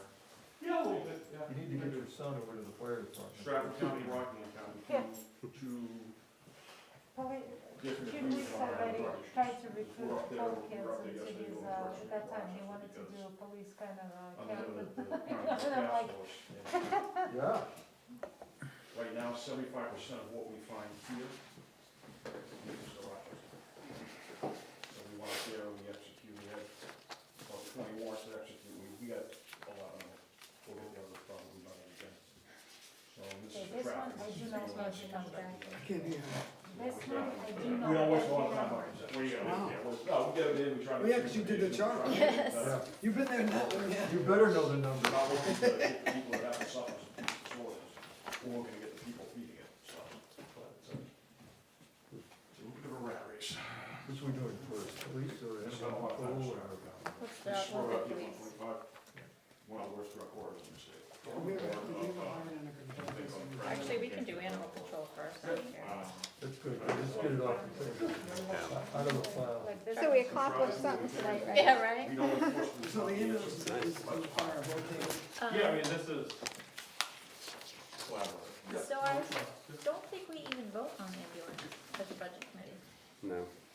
That's So- informational. Yeah, Yeah, so we don't even need to vote on that. I don't money anyway. Literally no money. Okay, I think we wanna start with the animal control officer, just because that might be quicker and easy. So Introduction, just. first- Sure. this is Chief Deputy Sawyer from the Rockingham County Sheriff's Office. The Board of Selectmen hired him as the police administrator and assisting in finding our new police chief. So he'll be here until and through the hirement of a new chief. So just a little bit about me, I've been in law enforcement for about 34 years. I was chief of police in Hampton for 6. I was the president of the Seacoast Emergency Response Team, which is your area tactical team, which covers Brentwood. I am on the board of directors of the Child Advocacy Center, the Michael Maloney Fund, and I've also served for the Special Olympics of New Hampshire. And I graduate of the 91st Police Academy, and a graduate of the 251st FBI National Academy, so that's my summation speech. Quick question, Welcome. the obvious one. Are you having any luck finding a new chief? I am optimistic that before the new year, the select board will meet with a candidate that I'll be bringing to them, that'll meet all your needs, and you'll be, I think you'll be Sounds very like a happy mayor. with the individual we're gonna bring in. There's a process to hiring a police chief, the board has to have that conversation and extend what's called a conditional offer of employment. What a conditional offer of employment is based upon your successful completion of certain steps that you have to take hiring anybody in law enforcement in the state, thorough background check, psychological exam, and a physical. Successfully complete those, that person would be hired as your next police chief. So we're there, it takes a lot to close the loop, because usually people that come in at this level are in an existing position, and there's kind of a unwritten rule that you give 30 days notice to your current employer. So I am hopeful that we have this person in by March 1st or earlier, actually working as your chief. So that's kind of the timeline. Could be earlier, just as how quickly we do these things. So we're coming into the holidays, a thorough background check can usually take anywhere from 2 to 4 weeks, depending on how far away they are and how many people you have to talk to, because there are minimum requirements by Police Standards and Training Council on who we have to interview as part of that background. So that's gonna depend wholly on who that selection is, but I'm hoping we have some information this week to move forward. Wonderful, thank you. Thank you for stepping in. Listen, it's one of these things, people ask why the sheriff's office willing to do this, and a lot of people think it's somehow the sheriff's department wanting to grow into police and communities. It's quite the opposite. Our belief is we have to have our local police department staffed and professional, because if, for whatever reason, if it's Brentwood or another department, for some reason it happened in another town because of COVID, they had to go out of operation. It came to us by default. We had to police the community for about 10 days, 24/7, and that's not really what the sheriff's officers do in this state in most instances. We do a lot, court security process, fugitive task force, drug task force. So we're not normally a 24/7 other than our dispatch center. So if we were to have to do that, that would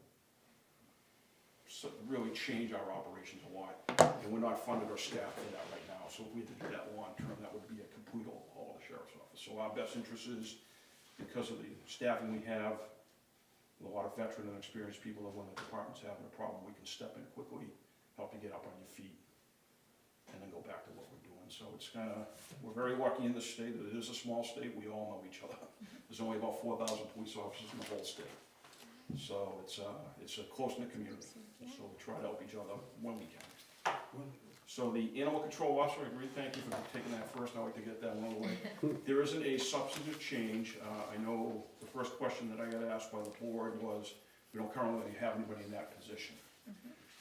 I think the prudent thing to do is to let the incoming chief make a decision as to whether to fill that. So I would recommend that you fund it for now. I believe that having an animal control officer is a good thing to have. I come from a community that we had one, a full-time one.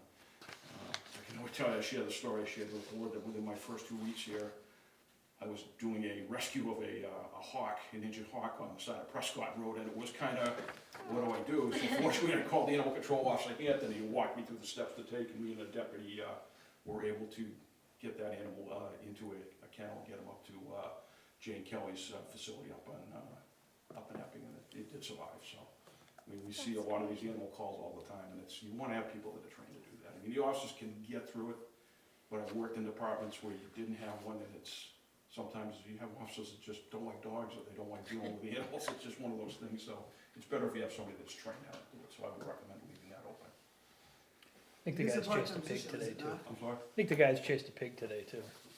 Yeah, we had a busy day here in Brentwood. You go, oh, it must be quiet. I go, are you crazy? I go, Brentwood's a nice little town, but they have this year. We went from chasing 2 loose pigs up on Deer Run, and then gentleman didn't abide by a domestic order. We wound up arresting him, and then we wound up arresting a guy in the parking lot at the nursing home for All in one day?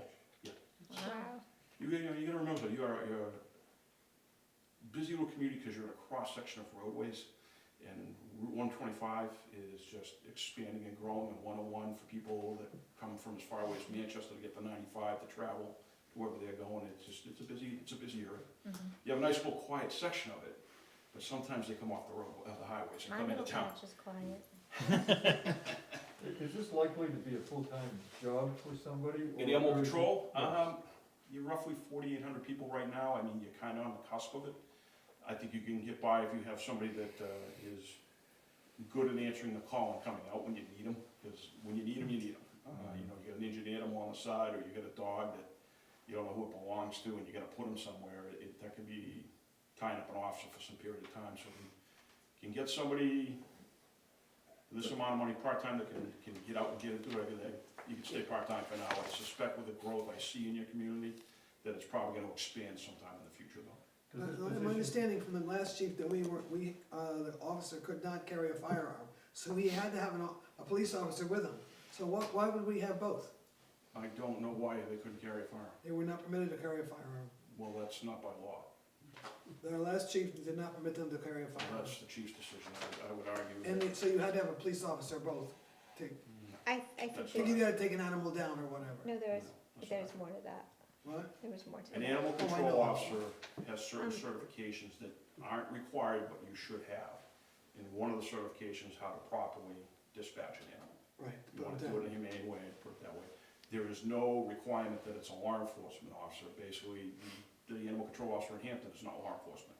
He has several different firearms for different situations, depending on what the animal is. Getting the certifications and creating a working relationship with the New Hampshire Fish and Game.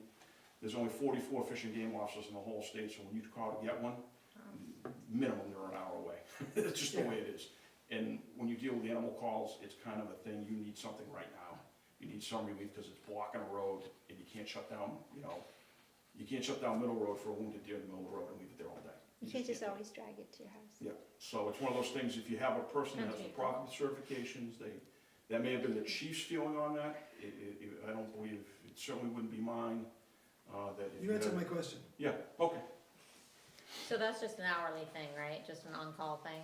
correct. That's the reason, to be honest with you, that was the reason we were opposed to the position, because we saw no reason to have both. Yeah, no, I think there was probably some confusion on that. That would be my guess. Okay, so I make a motion to pass this budget, approve this budget. Second. Motion is second. All in favor? Aye. Aye. Opposed? Moving Abstentions? right along, you Yay! guys. Let's go.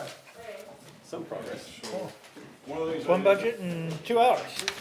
One of the things I forgot to tell you in my introduction is I am a selectman in the town of Hampton, and I also serve on the Hampton Municipal Budget Committee, so I am familiar You with know that what we're process doing. and how it goes. So if I am out of order somehow, doing something you don't like, just let me know, but this is my third budget this year between Hampton Sheriff's Office and now Brentwood, so I kind of fall back into my old habits. So if I'm doing something and not explaining it the way you like, just pump the brakes. What are you talking about? You just passed a budget in record time. Did you see the last one? That wasn't bad. I really asked you questions and things you want answers to, and I understand that sometimes we get a little feisty in Hampton, and the only thing I tell people is there's a reason you have a committee and not a dictator, so people can have their differences and come to some middle ground, so that wasn't bad at all. Not in my opinion. So, if you'd like me to start, usually what I like to do is I like to go to the ones that I'm pretty sure you're gonna ask questions about, is those big increases. So right off the gate, you can go to your salary line.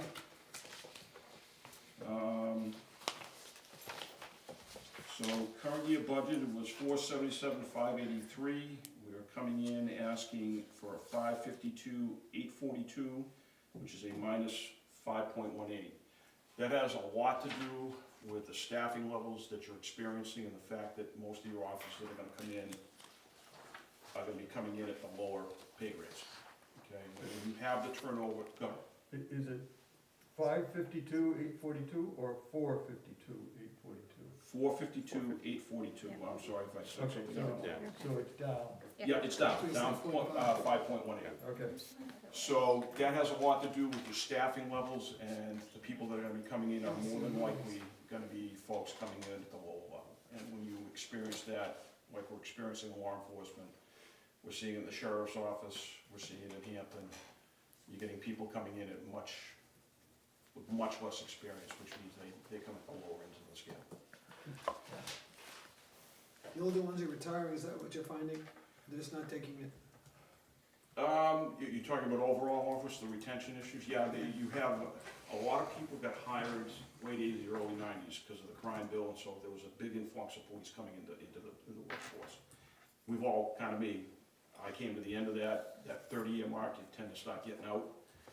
And so you're seeing a lot of that across the state of New Hampshire. The other problem you're seeing is the recruitment rates are atrocious right now.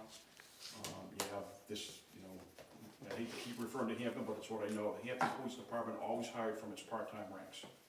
We hadn't hired a full-time officer from outside our ranks in 25, 30 years. Wow. The chief that just took over for me in January has had to post outside because you're just not getting folks into those part-time. Kind of like what the fire chief described you for the call force, trying to get people out of bed for that kind of money, or trying to get people to come out and patrol for the wages that are being paid to public safety right now compared to what you can get in the private sector. It's really dropped off the limit. Then there is that negativity towards law enforcement in this country right now. You can't, it's the elephant in the room, but it's there. Right. So recruitment in those areas is tough. The retention and recruitment being in a negative fashion at the same time is a tough thing to manage, so. If that answers it. It does. Okay. So that's wages, if there's nothing else on wages. But you're fully staffed right now, right? No, You're no, we're not. So let me give you an overview of that. Currently, the table of organization is supposed to be a chief, a sergeant, and 5 patrolmen for a total of 7.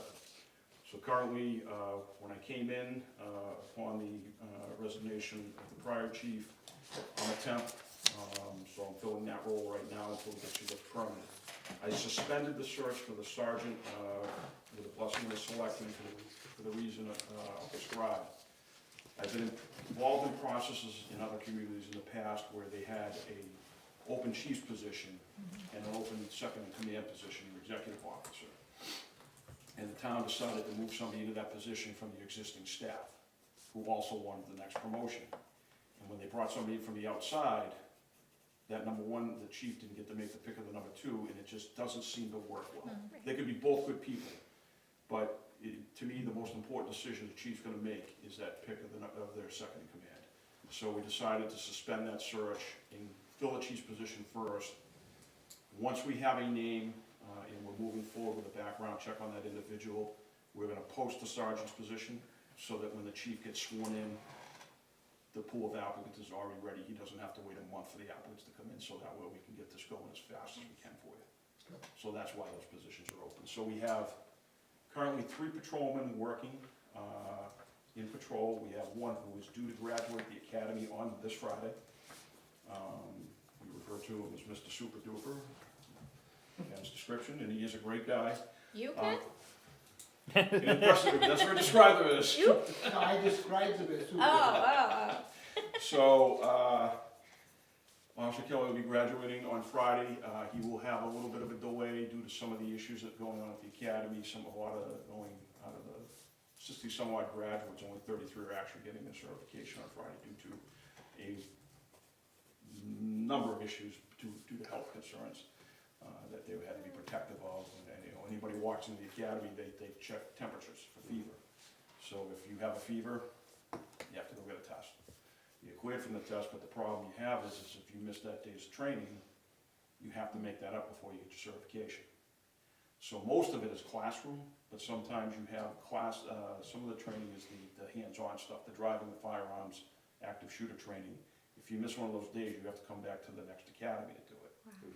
Now, one of the particular days that was lost by a lot of these folks doesn't happen again until the end of the next academy, which would be sometime in April, which is a long time to wait because they're technically not supposed to work on their own until they have their certification. We're working with the academy to get that training changed to February so we can get our people back. Like I said, it's over half the academy's got this problem, and that's a lot of small towns and even cities, so we gotta get these folks out and working. So we're working to make that a faster process, but that is what we're up against. So that leaves 1 open position. I was looking at a candidate, but there were issues about availability for the academy in a short period of time, so we're moving on from that particular person at this time, and we're gonna repost the open, patrol position. So it's an open patrolman sergeant at the moment. Let's see. Wages and administration, that's up 57.92. Last year, it was, this year probably 67,895, and you're going up to 107,217. Now, the reason is the budget we're in right now was developed with a part-time chief in mind. Eleanor Cherry was your chief. She had developed that budget for this year. And when she took the position, when she left and went to the drug task force up in Concord, the decision was made to make that a full-time chief's position. So Chief Wicks came in upon his resignation. I've taken over, and there will be an overlap period of time where you'll be paying the new chief and me just mentoring them and getting them up and running. That number could be lower, but we want to be safe.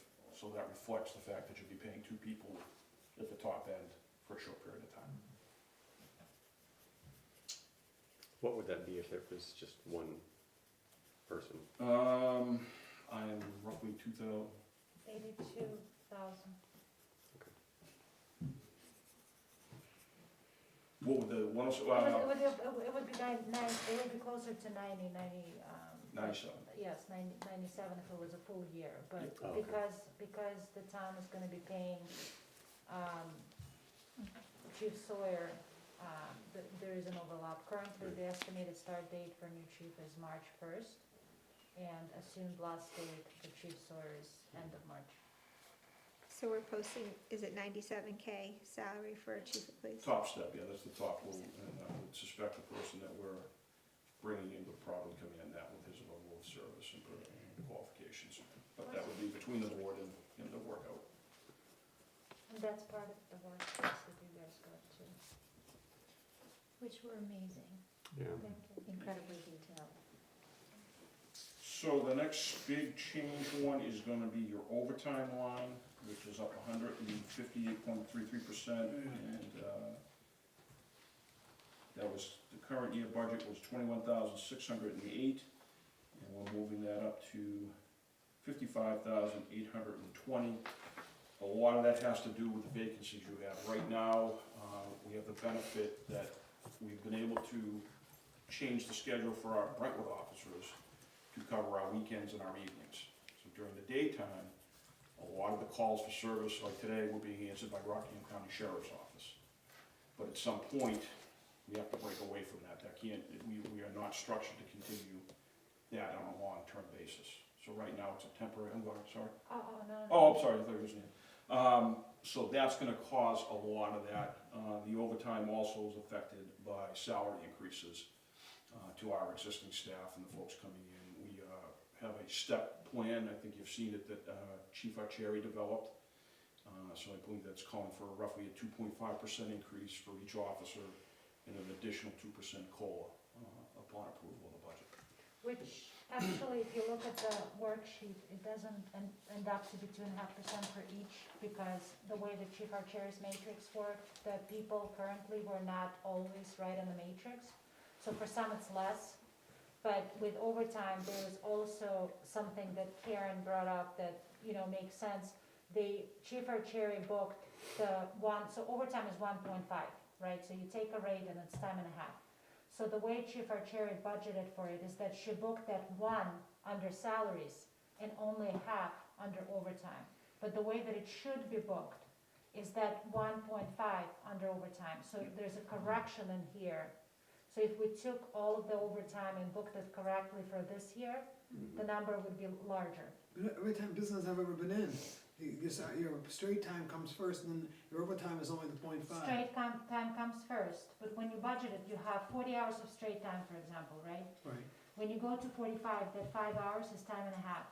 They book that $1 still to the salaries and a half to overtime, whereas full time and a half should be booked to overtime at that point for those 5 hours. Oh, I see. Because you already covered your 40 hours. Yeah, you've already got it in. Right, so what should have been is that you should have had decrease of 5% in salaries. You'd have an increase if you were booking it still. But instead, we're correcting it and it's all under overtime, so there's that effect in there. And then there's a detailed calculation of overtime hours that I'm having. Increased hours. No, they're not increased, they're patrol hours. For the first quarter, we're assuming that, the state, right, the sheriff's office is helping the department, but they can't continue helping us. So from that point till we have new people, we have to cover with overtime. And then we get new people and then it gets better. Well, it gets better in that line item. The rest of the budget goes up. Well, Overtime's cheaper than hiring a new person, you know that, right? In all business. you and I That's a disagree fact. on that. Okay, so moving beyond overtime, if you come down to, your FICA and your Medicare, those are really issues we can't control, so. Then you come down to New Hampshire retirement system, which is up 32.22. Again, that is not something we can control. The state kind of dictates as to where that goes. That's a really big increase. So it They had increases a once in 3 years. Big increase. But last year wasn't figured in with the chiefs being full-time. Yep. So there was a person missing when last year was budgeted. Got it. So when we go down to training, which is a minus 28%, which is not really a big dollar number. It's went from $10,000 down to $7,200. That's not the pay for the folks. That's the pay when we have to bring in trainers and any associated costs when we have training. So there'll be less training? A little bit less in certain areas as far as outside trainers coming in where we have to fund it. What you're gonna wind up seeing is an increase in training across the board based on the governor's commission on law enforcement reform. Right now, this year the challenge was to get everybody, there's 3 2-hour classes that every officer is required to complete online before the end of the year. So those have to do with de-escalation, implicit bias, and critical decision making. Okay, so everybody, from me to everybody, had to take those online. They were pretty good. They did a nice job presenting those, and it was easier to do them here online as opposed to going to the academy to do them. What they're adding is another 26 hours of required training outside of that and outside of our firearms training and our use of force training. So we have to find other training for our people for them to maintain their certification, and that's increasing to 26 hours. From So why does the 8. number go down? Because that's the in-house, that's what we have to pay for if we're running the training here. So we're gonna be sending people, a lot of this stuff's gonna take place at the academy, or we'll do it online. Okay. A lot of the stuff is, This year, only 33%. Mhm. This year, they only spent 33% of Yeah. the budget. Yeah. Did you say 26 hours per person additional training for use of force, no, other than use of force. other than use of Yeah. force? Continuing education hours. The thought is that the higher level of education we give our officers, the less chance we do some of the unfortunate things that we've seen that create what we have today. So we're trying to get better educated people and continue their education and training as they progress through their career. So, and I support that. I think it's very true. I mean, I went to Hampton PD in 1996 and it was in a tough place. We were still reeling from some bad things that had happened, including an officer committing a homicide, off duty. And it was bad. It was bad. But one of the things we were able to do is get our officers into a new facility, and it came with a big training room, and we were able to start hosting a lot of the training and saved a lot of money that way. Now, you do have to pay on that other line like this one. But comparatively, when you're not sending people away and having to pay for hotels and meals and whatever you gotta do, and you can host it, there's a long-term savings for it. And it raised the bar for the level of our agency that it was 2018, we were nationally recognized by the FBI Law Enforcement Executive Development Association for our efforts. So it paid off for us. I know it's tough in a small department, but training is your number one insurance policy. The better trained your officer, the less likely you're gonna get sued for the things they might do, because they're gonna know when to do what they need to do. So I would advocate that you continue the level of training. I think you have a pretty good group of people here right now. And as you build, that's something that, believe it or not, it's not always money. A lot of times it's, people seek places where they can get that training and experience to do different things as opposed to just driving around writing people tickets and Right. going to school on how to run a radar. They want more, the people coming to the force, they want more than that. So training is a big selling point for your agency if you can accomplish it, so. So why are uniforms up? Well, that's, I knew you were New gonna go people. there. The new people, right? To be So it's like everything else, you heard the fire chief describe it, we're waiting on the ambulance and this and that, and prices are going through the roof. So you potentially have 5 people you're gonna have to outfit, new coming in. So if you think about it, $6,500 is reasonable, because I met with our training, equipment person at the sheriff's office this morning, I was stabbing, and I asked him, what's it cost us to outfit a deputy? We were $7,000, you know, depending on different equipment and different things you carry. It is not cheap to outfit an officer to have, But you only spent $2,800 this year. right, again, what we're gonna use now. You had no, you didn't. We didn't hire anybody new. Hired nobody. So here's an area where I'll tell you, we can probably save some money. We started it, last week, we brought in a new part-time officer who I sent down into, we have a quartermaster room downstairs, which when the turnover rate you've had, you have a lot of equipment that's barely been used. Right. So when we hire anybody, the intent is that we're gonna bring them in there, find what fits, or something that's close, have it tailored and cleaned, and that saves you a lot of money. It's the same thing in Hampton, we used to go through people all the time. We have a room about double the size of the one you have, and we have everything sized. And when somebody gets done, part-timers, we'd be lucky if we get 2 summers out of them. That's pretty new equipment. We'd send it to the dry cleaners, hang it to sizes, and that way with the incoming class of 10 or 12, whatever we could get, what size are you, and we could save a lot of money that way. But uniforms are getting more expensive every day. One of the good things that you do here is the officers wear kind of a wash and wear uniform, which is a lot of what departments went to when COVID hit. You know, the unfortunate part of those fancy uniforms, the browns like we used to wear, or the blues here, get a dry clean for them to look good. With the wash and wears, you can wash them, you can hang them, and usually look them, you know, wrinkle-free to a degree, and you can make them look professional. So a lot of agencies are sticking with the wash and wear uniforms as an alternative, and spending less on the fancy uniforms for more formal, you know, issues. Like if you're working at a detail at a dance or a wedding or something like that, you would wear the more formal uniform, the less militaristic looking one, would be the goal. There's also a great detailed list of everything, Yeah. and with years, how many years it takes to wear out. And the interesting detail that I hope you guys appreciate is that if those were actually, right now, the chief is assuming no new stuff for essentially anybody else, but like a couple of nameplates. If we were to outfit people with the way that things wear out based on their service in town, it would be $40,000. Just put it in perspective. Just another Let's reason, go line by line, just another reason why retention is so important, that yeah. when you're looking at those upfront costs, that, you know, It's a lot, 6,500 is a lot. Yeah, we're not structured to retain though from the conversation we had with Wick. And I mean, our turnover is pretty high, just No. because of the level of individuals that we bring in. And they, I think your turnover's high everywhere. I don't, you know, point to the agency, and I can tell you that, you know, Londonderry, one of the bigger agencies, is down 17 people. Sheriff's Department, we're down 4. Hampton's down 2. Now, the chief hit on something, the bigger poach on the smaller, and it does happen. And I hate to say it, I've been part of that, is in the sheriff's office, it's happened, and you gotta call the chief and try to make amends. But we can't, you know, we don't actually go and try to steal anybody, but when we post a position and they apply and they meet our qualifications, yeah, it's hard to say no because, you know, we're friends with the chief, you know, that's the problem we pay with. But I think there are some relief coming for the smaller towns.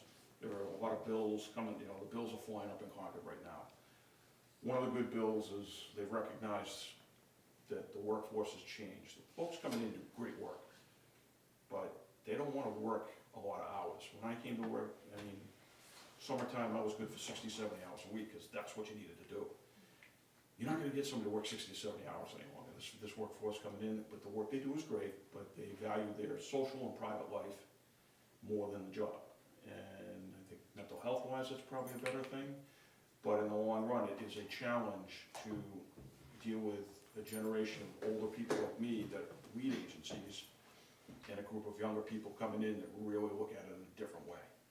You know, they actually have a class on it called Managing the Generational Divide. It's getting difficult to try to get to that middle point and that bridge of who wants what and how you gotta reach that. Again, I think training and different issues and schedules are something where you can get creative, you know, to the degree you can in a small town to try to retain people or attract people. I think, you know, that's a very important thing for the incoming chief. Again, I'm pretty confident that's a person that's aware of it and had some experience in that area that could probably do some good things for you in that area. No promises, but you're not alone. There's vacancies everywhere. So, where do we leave off? I think the next big one I probably will get some questions on would be dues and subscriptions. That's up, well, we cover uniforms, so dues and subscriptions. 10.81 increase. That just has more to do with things like our computer systems, our software, those type of things that we have to have. We all tend to use a system in this area called IMC. Rockingham County Dispatch, which dispatches for your police department, utilizes IMC, so it's kind of hard to use a different system.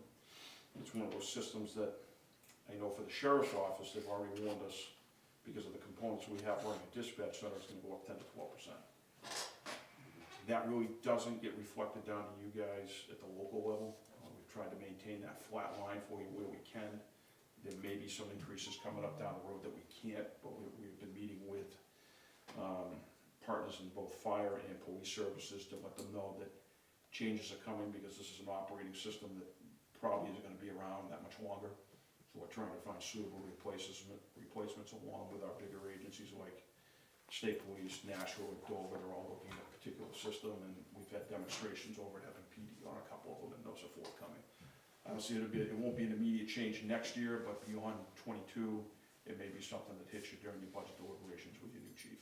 So just put it on. Vehicle repairs, 26.57. I think that's a reflection of a couple of issues. Is your fleet is starting to age a little bit. We're not coming in asking for a vehicle this year. I think we can manage the fleet you have, but as fleets get older, the costs of keeping them up and running do increase on top of inflation and everything else we're seeing in this country. That the expenses of trying to keep a fleet of any type going, whether it be public works, fire department, or police, is going to increase dramatically. So that's what that is a reflection of.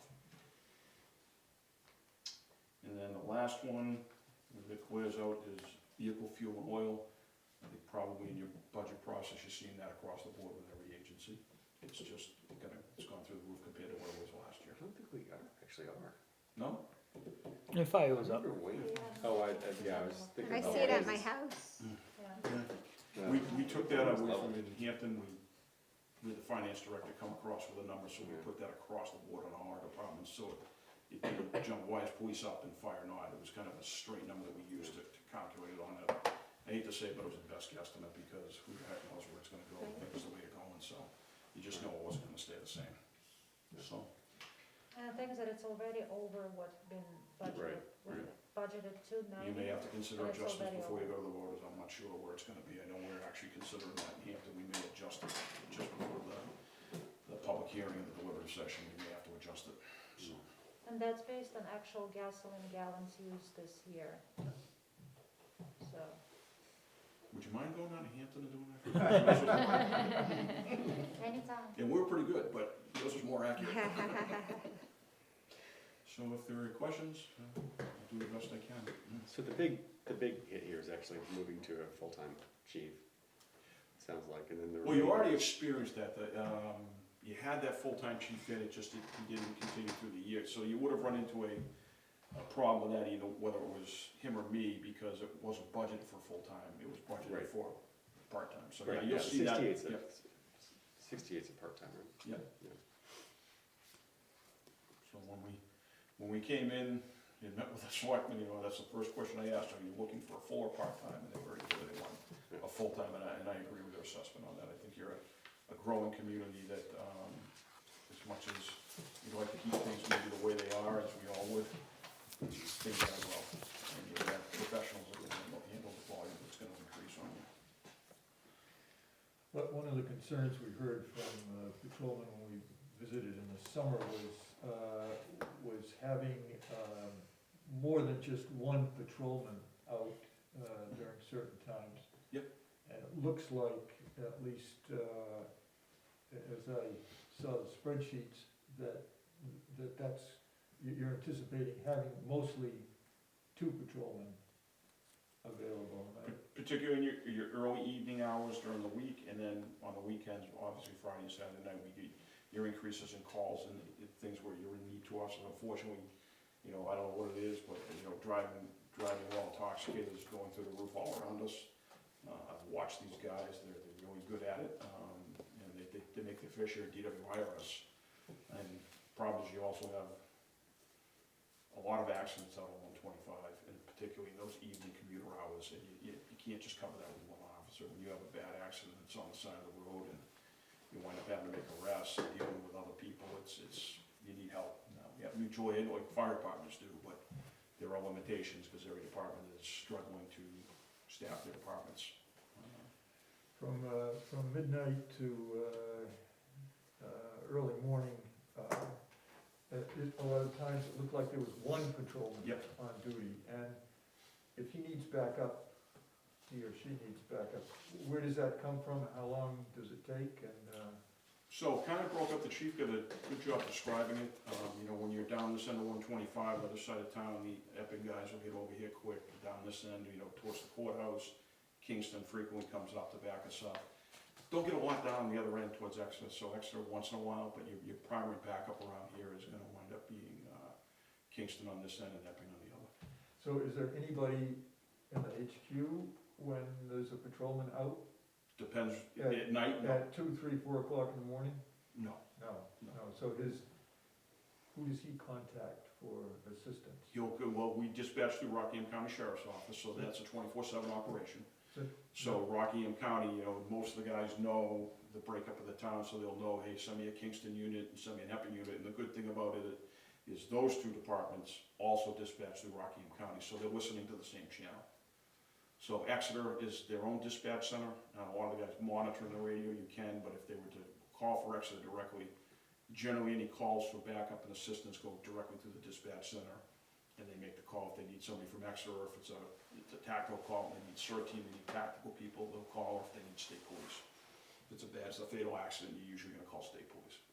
Is it the same people that are on the 911 number that are arranging that kind of dispatch? Or? No, 911 is a state entity, so if you call 911 from your house, you're gonna get a state 911 dispatch, and they're gonna ask you, do you need police, fire, or EMS? So let's say you need police, you think somebody's trying to break into your house. They can see what time you're calling from, and they're gonna patch you through, if you're in Brentwood, they're gonna patch you through the Rockingham County Dispatch Center.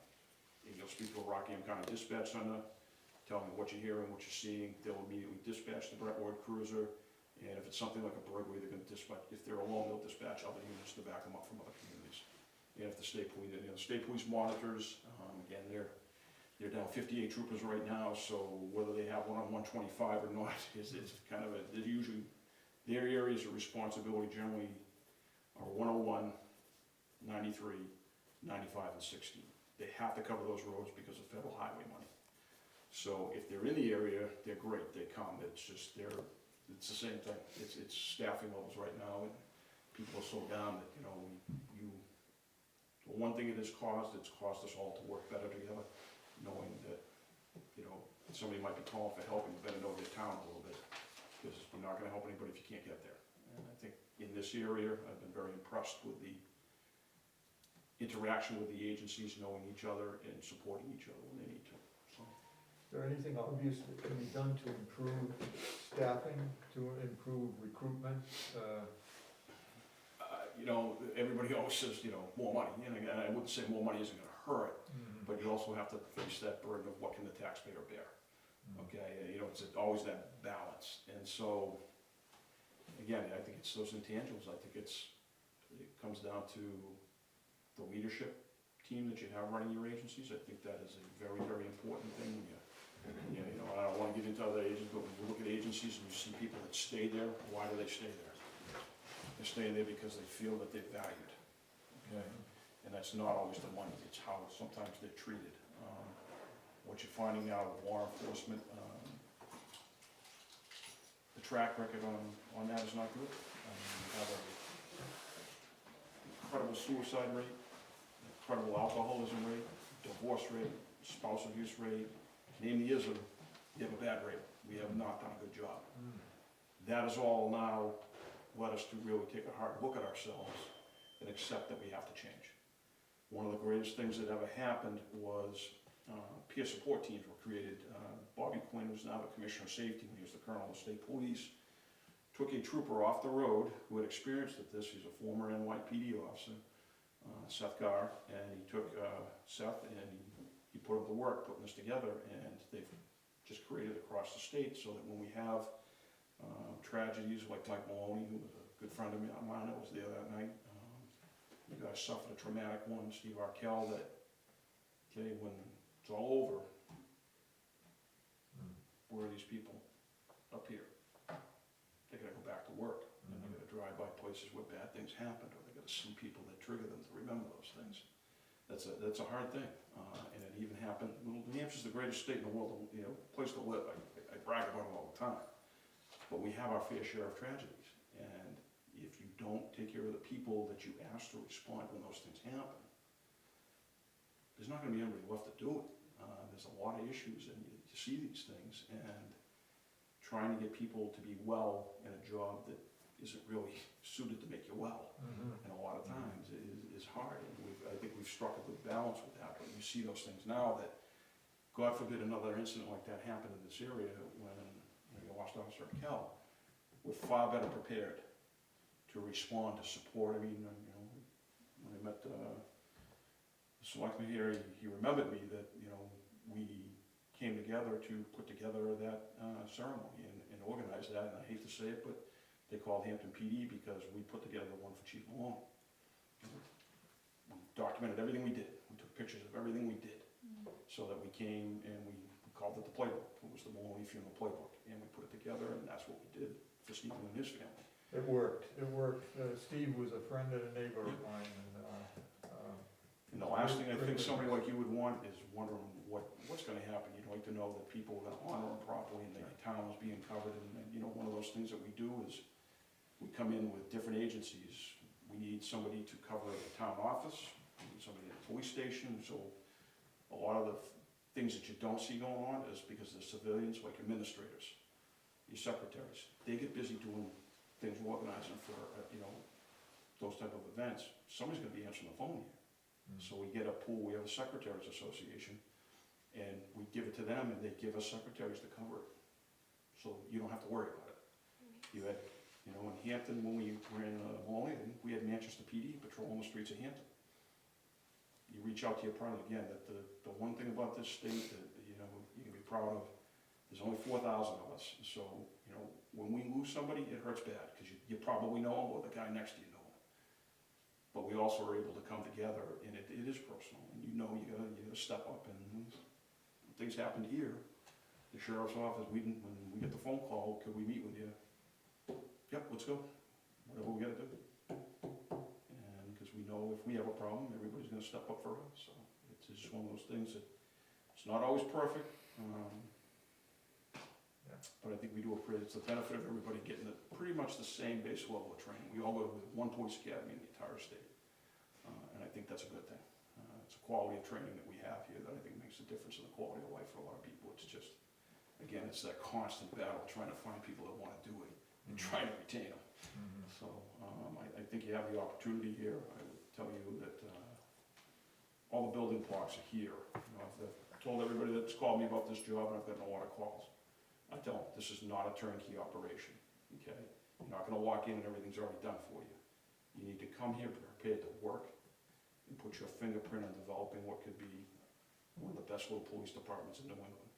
Because you have the block here and you have the support. I mean, I haven't heard one person talk to me in a negative fashion about the police department.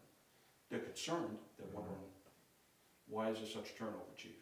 And I said, well, there's a lot of factors, there's turnover everywhere. I mean, Manchester, chief lasted 2 years. Nashville, the chief just announced his retirement after 3 years. The chief before him was 2 years. It's the trend. They're not staying that long and there's a lot of movement. So that's trickling down into your smaller departments too. So my goal is to try to bring somebody to the selectmen that's gonna be here and has the incentive on a personal level to stay longer to this community. I think we'll achieve that. But we'll know a little bit more by the end of the week. So. Just two more quick questions. One, the headquarters, I presume nothing is being done as to our headquarters downstairs until the new chief comes. Yeah, I'm trying not to make the only substantive changes I will make is when I see them that they are contrary to the law, contrary to safety, or contrary to morale. I mean, those are the three things right now. I'm a patch. And so I don't want to make changes that the new chief comes in is immediately going to change because he has a different vision. So as far as the facility, I mean, it's functional. I don't think it's suitable. At some point, I think you have to think about a new facility or a different building that you can upgrade somehow. I'm not that familiar with what your building is, access in this community is to do something like that, or you're gonna have to consider a build, but at some point, yeah, I think it's just, not suitable, for the long term. Okay, last item is $16,003. It says police department prior year. Was that like an overrun from the prior year that's carried into the new year, or? What line do you want, sir? The bottom line of the budget worksheet expenditure dated October 7th. This is for this year, though. She's adding it for this year. It looks, Yeah, she's adding it for this year, it's not for the budget. It's the adjustment we will have to ask for. So there would have been a $16,000 encumbrance from the 2020 budget into the 2021 budget. encumbrance meaning an overrun, or? Nope, encumbrance was money that wasn't spent in 2020 that they had a receipt for, that they ordered equipment or ordered something that wasn't being delivered until 2021, but we paid for it out of the 2020 budget. Okay. So it has to be encumbered. Instead of going back to the general fund, it was used to pay a bill that didn't come in until later. Got it. Isn't it Okay. a bunch of ammunition that Chief Archery ordered? Yeah, to I think it might have been deliver? something like that, but I don't remember exactly what it was. Are there any but it was an big encumbrance. purchases at the end of the year? Trust me, we went through this every year, and my manager would get in now, and I want invoices now, because if you don't get the invoices in time, you can't encumber them, and as a selectman, I don't like encumbrances either. It makes it harder for the auditors to track things, and it makes him raise his eyebrows, so you avoid them if you can. The biggest problem you wind up with is cars. Order your cars in April, and you don't get them until the fall in February, depending on, it's been a nightmare trying to get cars. So, that's been like that for 5 years. If there's no other questions, I move that we accept the budget as presented. Second? All in favor? Aye. Aye. Any opposed? No abstentions? Thank you very much. Thank you very much for your time. Thank you for doing what you're doing. Michelle, I'd like to thank you and the budget committee for all that you've done this year. You are most welcome. Glad to see you God up and bless you about. with going home. I think we asked public input. I don't care. Okay, so before we all run out the door, I do want to, so we do need to look at some dates.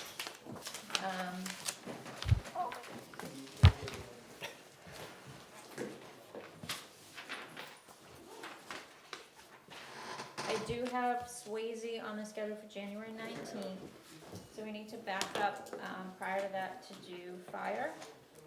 I'm assuming nobody's gonna wanna come next week or the week after. So our next possibility would be January 5th. I'm sorry, on the 19th, 6 or 6:30? I'm just putting it in my calendar. Does it matter as far as other people coming? I mean, is 6 okay? Yeah, 6 is fine. 6 is great. You talking about January fifth Yeah, Um, budget. No, the 19th. That was Six is better, 19th. honestly. or nineteenth? I Okay, guess we did actually put the 5th and the 12th on for dates, but, what's nineteenth, left, Andy, for budgets to approve? Just insurance, Okay, so we can do that with whenever we do fire. yes. So do we wanna say the 5th? Or the 12th, and I then think they're the just 12th back would to be better. back. give her a chance to do it, that's all. Do the 12th? Not Okay. because I'll do it if I meet with him this Friday, I'll have it done before then. Nineteenth is what But again? if I have more questions and he's off during holidays, Okay, so we'll skip the next 3 weeks, and our next meeting will be the 12th.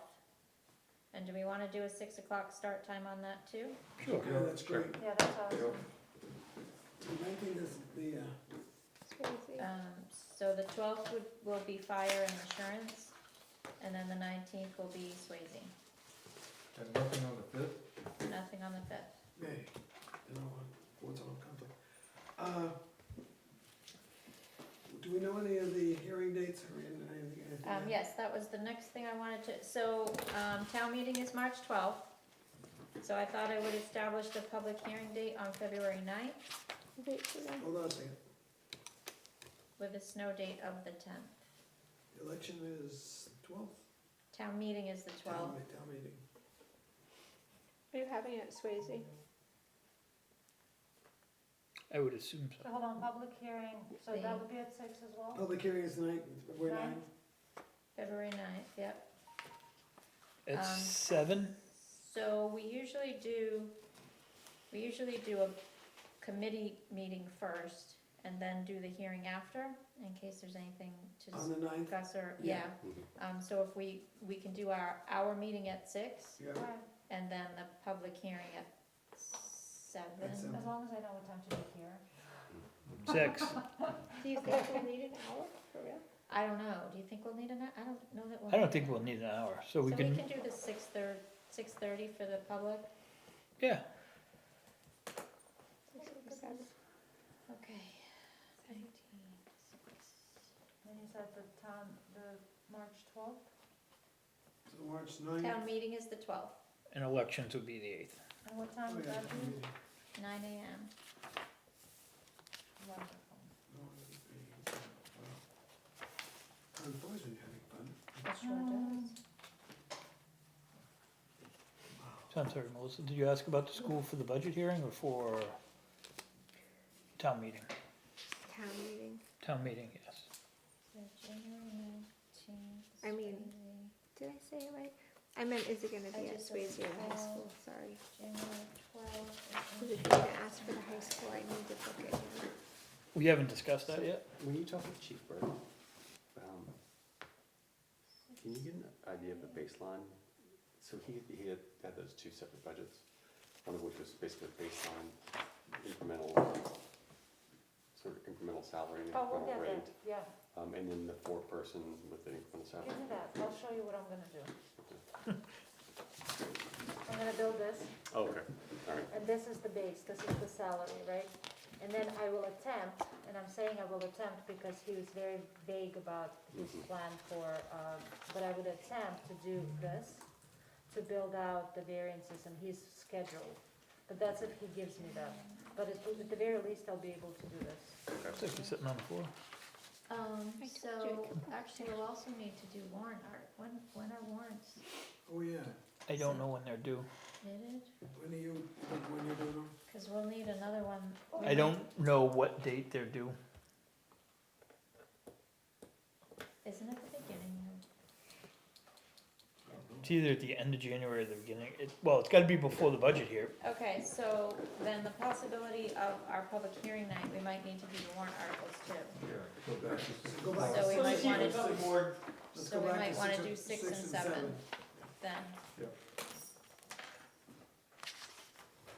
And that's usually when we get them, it seems to me. Before that.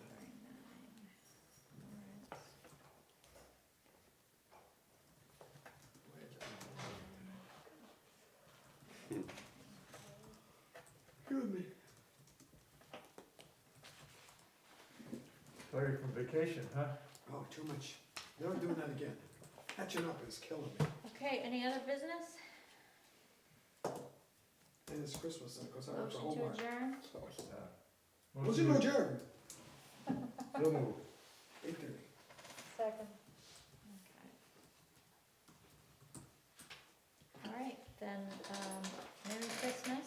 Wait, all in favor? All in favor? And, Is anybody going to oppose? No. and Just just for for that. getting. Not like, Merry Christmas, everybody. same to you. Thank Happy and healthy. Hopefully the Santa Claus comes. We'll see you next year.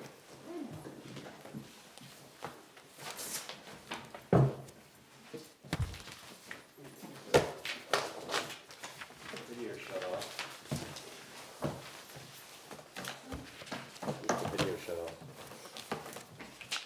Oh, you know what? It still says Sorry, I live. couldn't find Hey, it's on. They probably left it. Is it your, Oh, we we do. adjourned?